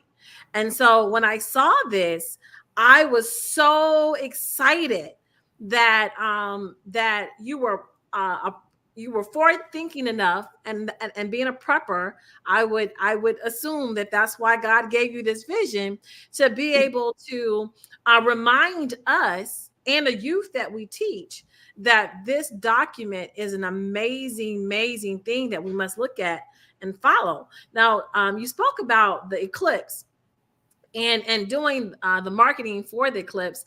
I saw it was a chance to charge the pineal gland. And you spoke earlier or in the past in me and you speaking about how our ancestors looked to the stars and they looked to the sky for everything. Talk more about the celestial piece of this and the sky piece and the watching of the eclipse. And why that is so important to us as an African American people, as I write this curriculum around the pyramids of Giza and looking at the pyramid and how it was due north and how we actually structured that pyramid to harness some of the energy from the sun. Can you speak about that a little bit more? It really, that's a great question, Tamisha, because it's been written recently that actually Harriet Tubman is viewed as a lay astronomer. She, in fact, had to use the stars and celestial bodies and survey the landscape constantly, both during the day and at night, in order to navigate her way successfully to the north, to the farthest borders of the north. So she was very much in tune with the celestial bodies, and that's really cultural to us. Going back to, as you say, Egyptian history and the monuments, all of that speaks to our innate affinity for observing nature, using nature, and using that information to move forward.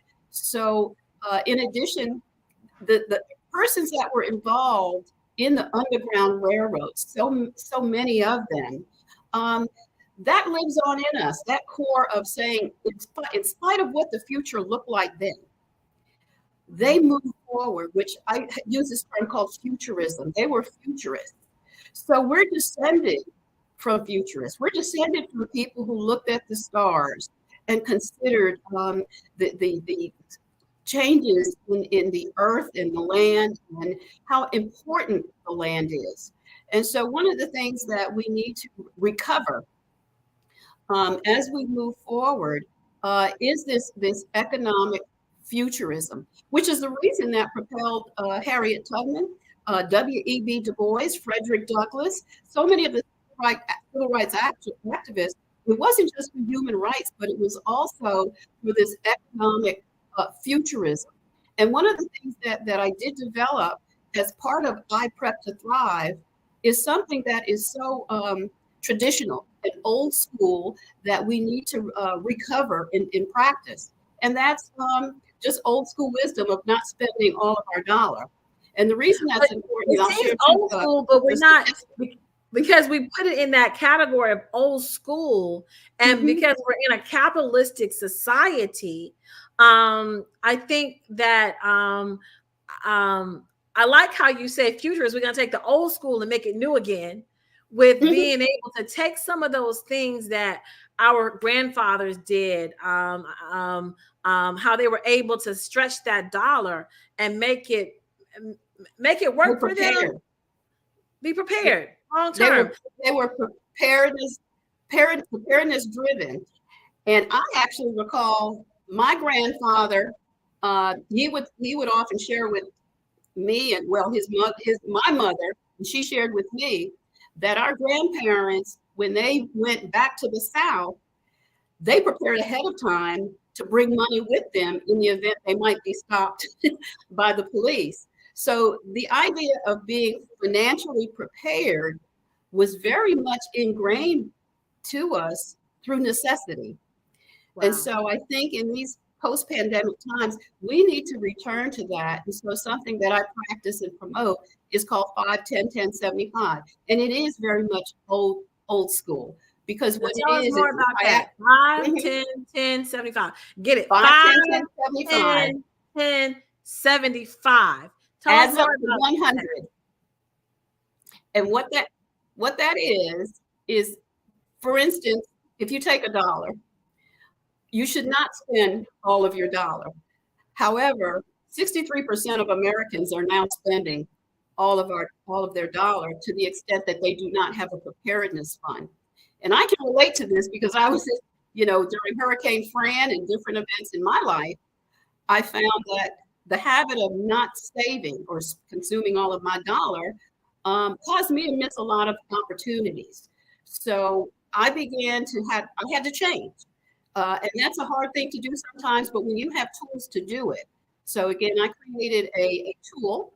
It was in Excel, Microsoft Excel, which most of us old school or baby boomers are familiar with, but I have since converted it into an iPhone app and an Android app. So it's now available to everyone. And it's very simple, again, old school traditional financial wisdom.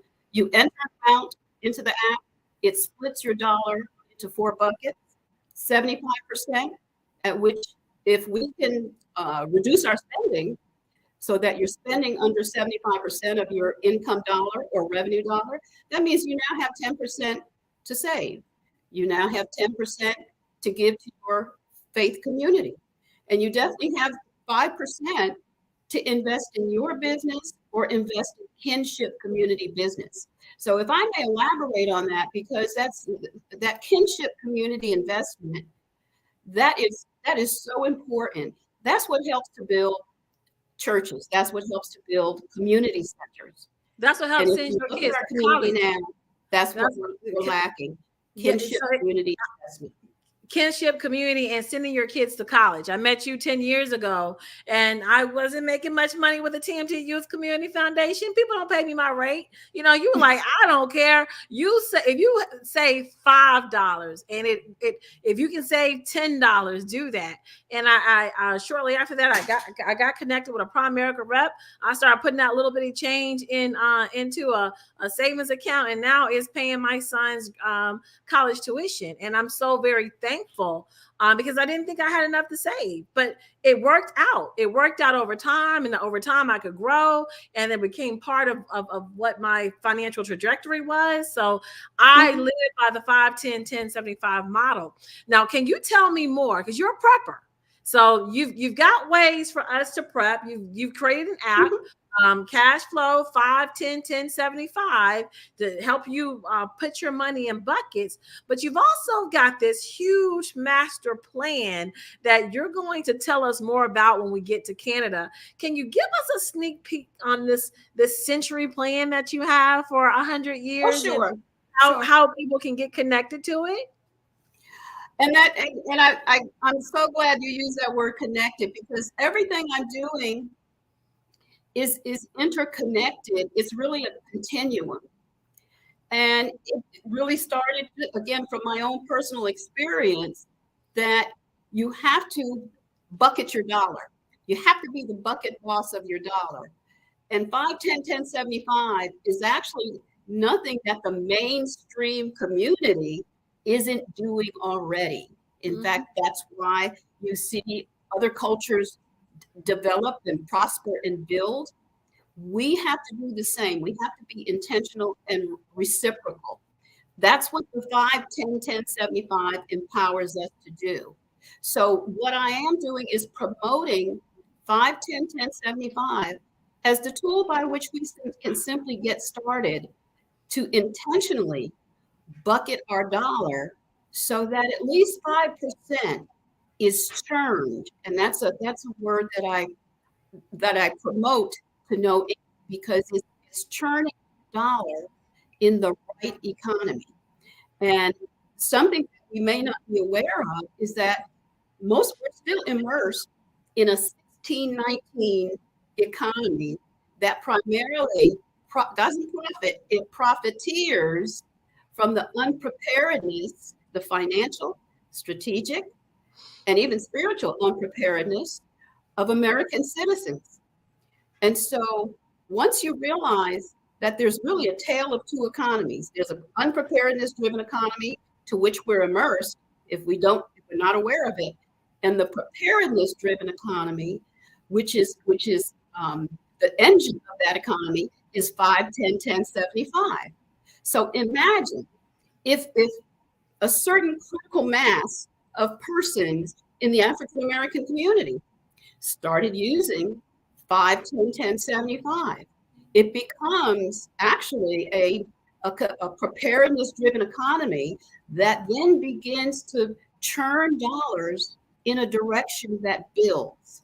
So the continuum that I'm envisioning is able to build.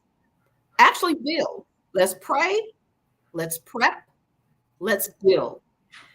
The manifestation of that, I call it Century 5, 10, 10, 75. And the project, the actual tangible building project that I do envision based on the use of 5, 10, 10, 75 by our community is called Perennial Park. It's actually a multi-site center that is built to serve as a retreat for families, a sanctuary for youth, and a place that we really need to begin, whether it's clustered or segmented in different places.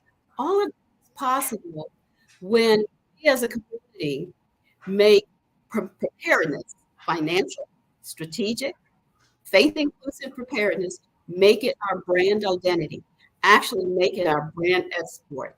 So part of that continuum is the building of a multi-center site by those who, for whom this vision resonates, and they get on board. And all it starts with actually is just starting with that tool, 5, 10, 10, 75, bucketing our dollars, being intentional, reciprocal, and churning.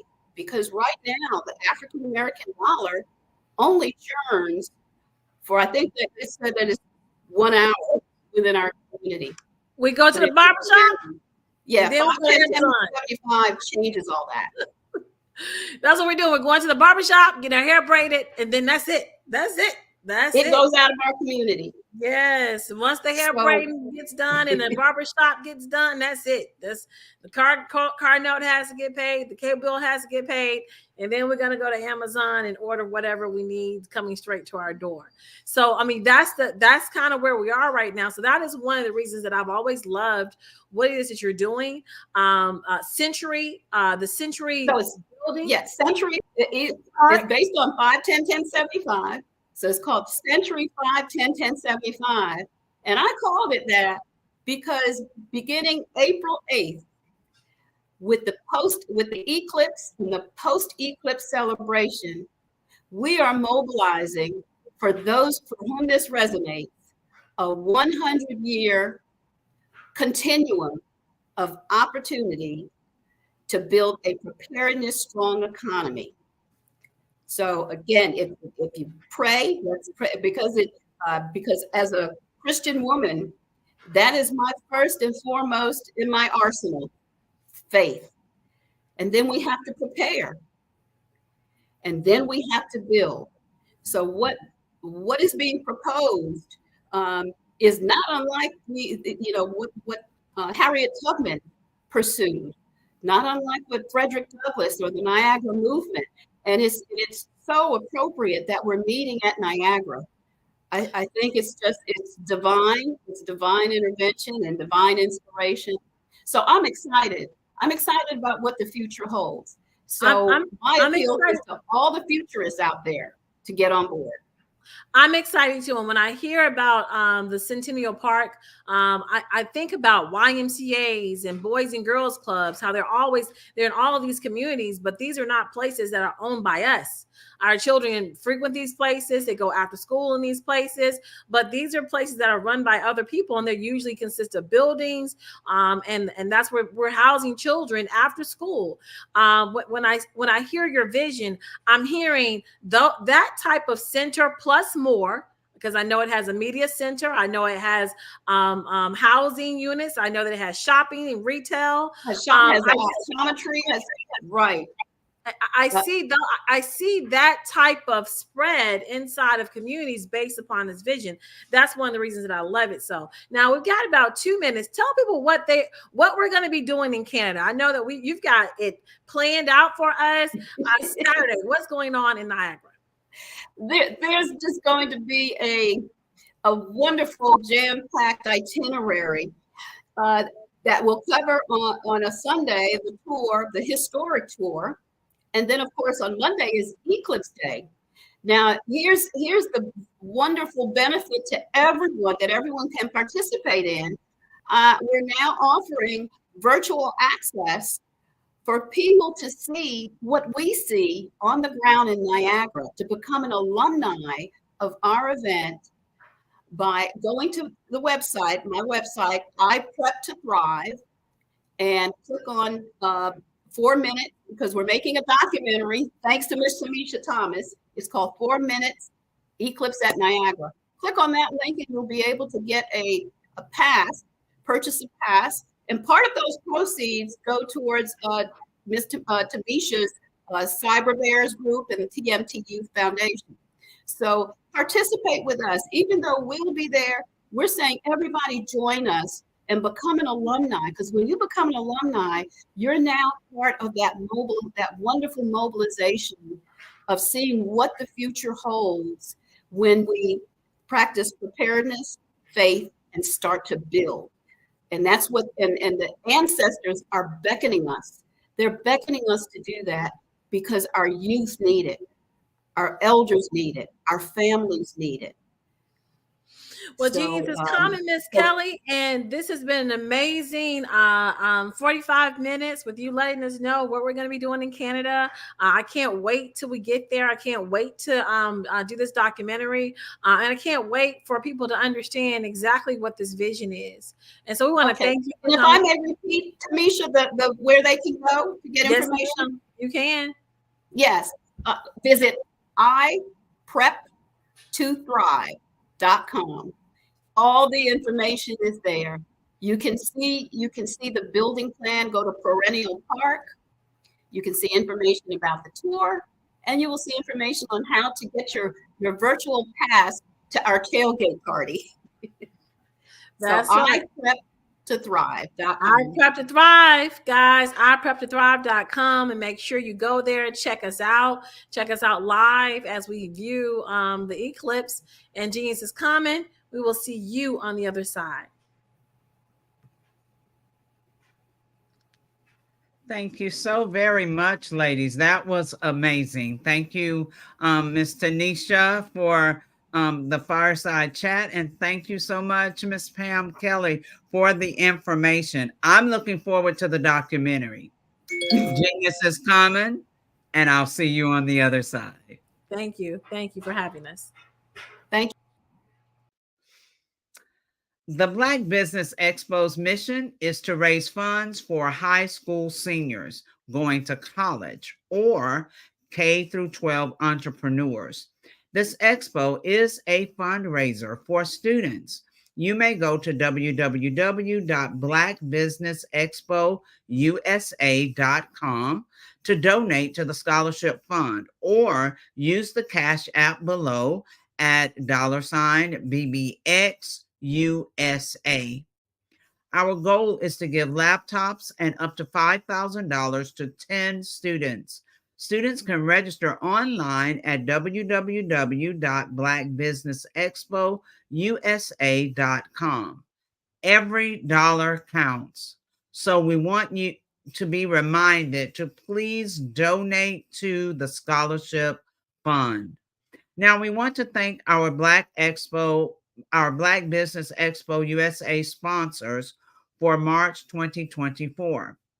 NC 100, Moody Capital Partners, Suede Soul, Lotus Richade Coaching and Training, Carolina, Virginia Minority Supplier Development Council, Step Management, The Hello LLC, Barbara H. Smith LLC, Margie McLean Foundation Incorporated, Genius is Common, Earth Essentials, Melanie Shawnee Global, 5-Star BDM Media, Executive Women's Success Institute, The Quality Coaching Company, Superwoman Business Services, Creative Force Studios, Lee Entertainment, Artistic App Design, and Black Business Expo USA.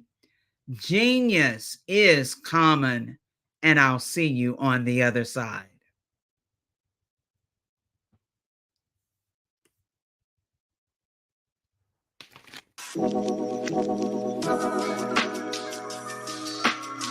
The African company and the African CEO is making a conscious decision to bring on someone external to the continent versus bringing on someone who is from Ghana or Kenya or South Africa.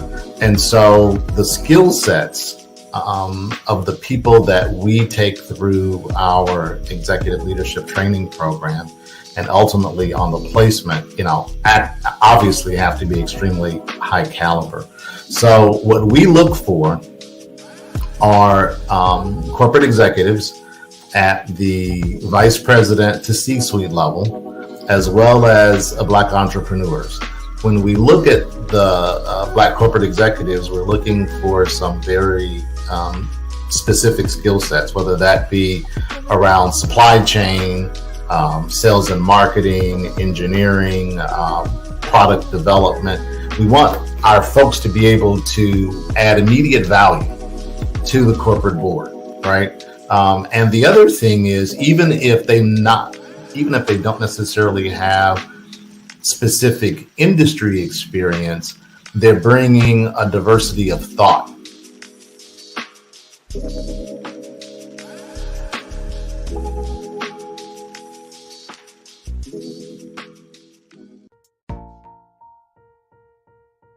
Have you ever seen a parent stressed out and needed a stress reliever with their child?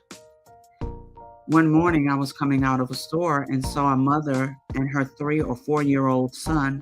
She was highly upset, actually beginning to yell at him. However, the more upset she became, it seemed the calmer the child became. He sat down on the sidewalk, crisscross applesauce, folded his arms, and looked up at her with a smile. You see, the angrier she became, the calmer he became, because he had the control of the situation. Hi, I'm Frizelma Lynn. I am the CEO and founder of Frizelma Teaching Parents, LLC. I'm a retired teacher, school district administrator, an author, speaker, and I am the parenting 911 coach. My mission is to rescue families by equipping parents with proven, effective, and practical strategies to enhance their parenting skills. Many times we as a society expect parents to teach, train, and raise their children without providing the necessary tools they need to accomplish this. However, parenting issues cannot be resolved without intervention.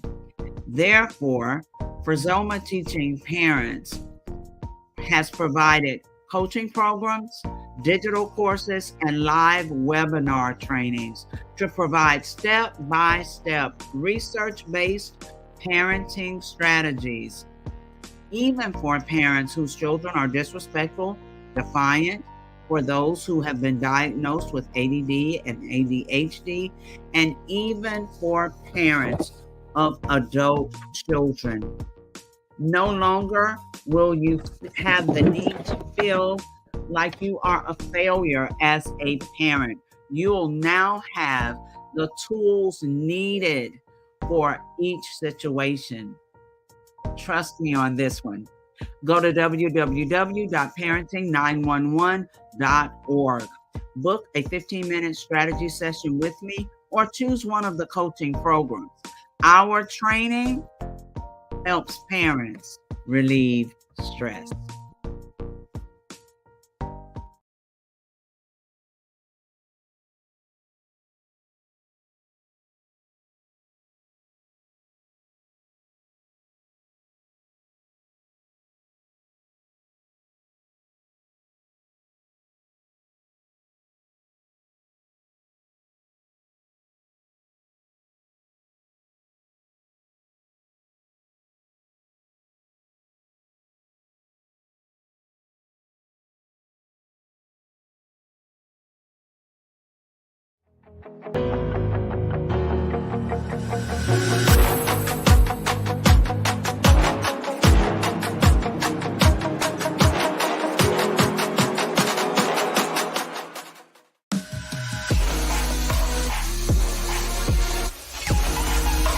The Black Business Expo's mission is to raise funds for high school seniors going to college or K-12 entrepreneurs.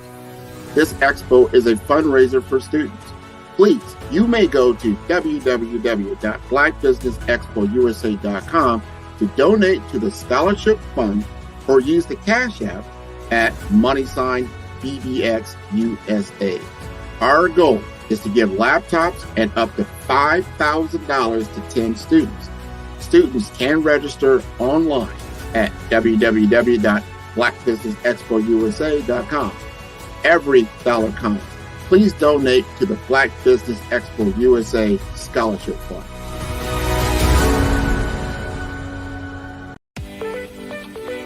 You are in the right place at the right time. The Black Business Network opens again for its Black Business Olympics, a 24/7 broadcast on business, strategies, global branding, social media marketing, finance, advertisement, and much, much more.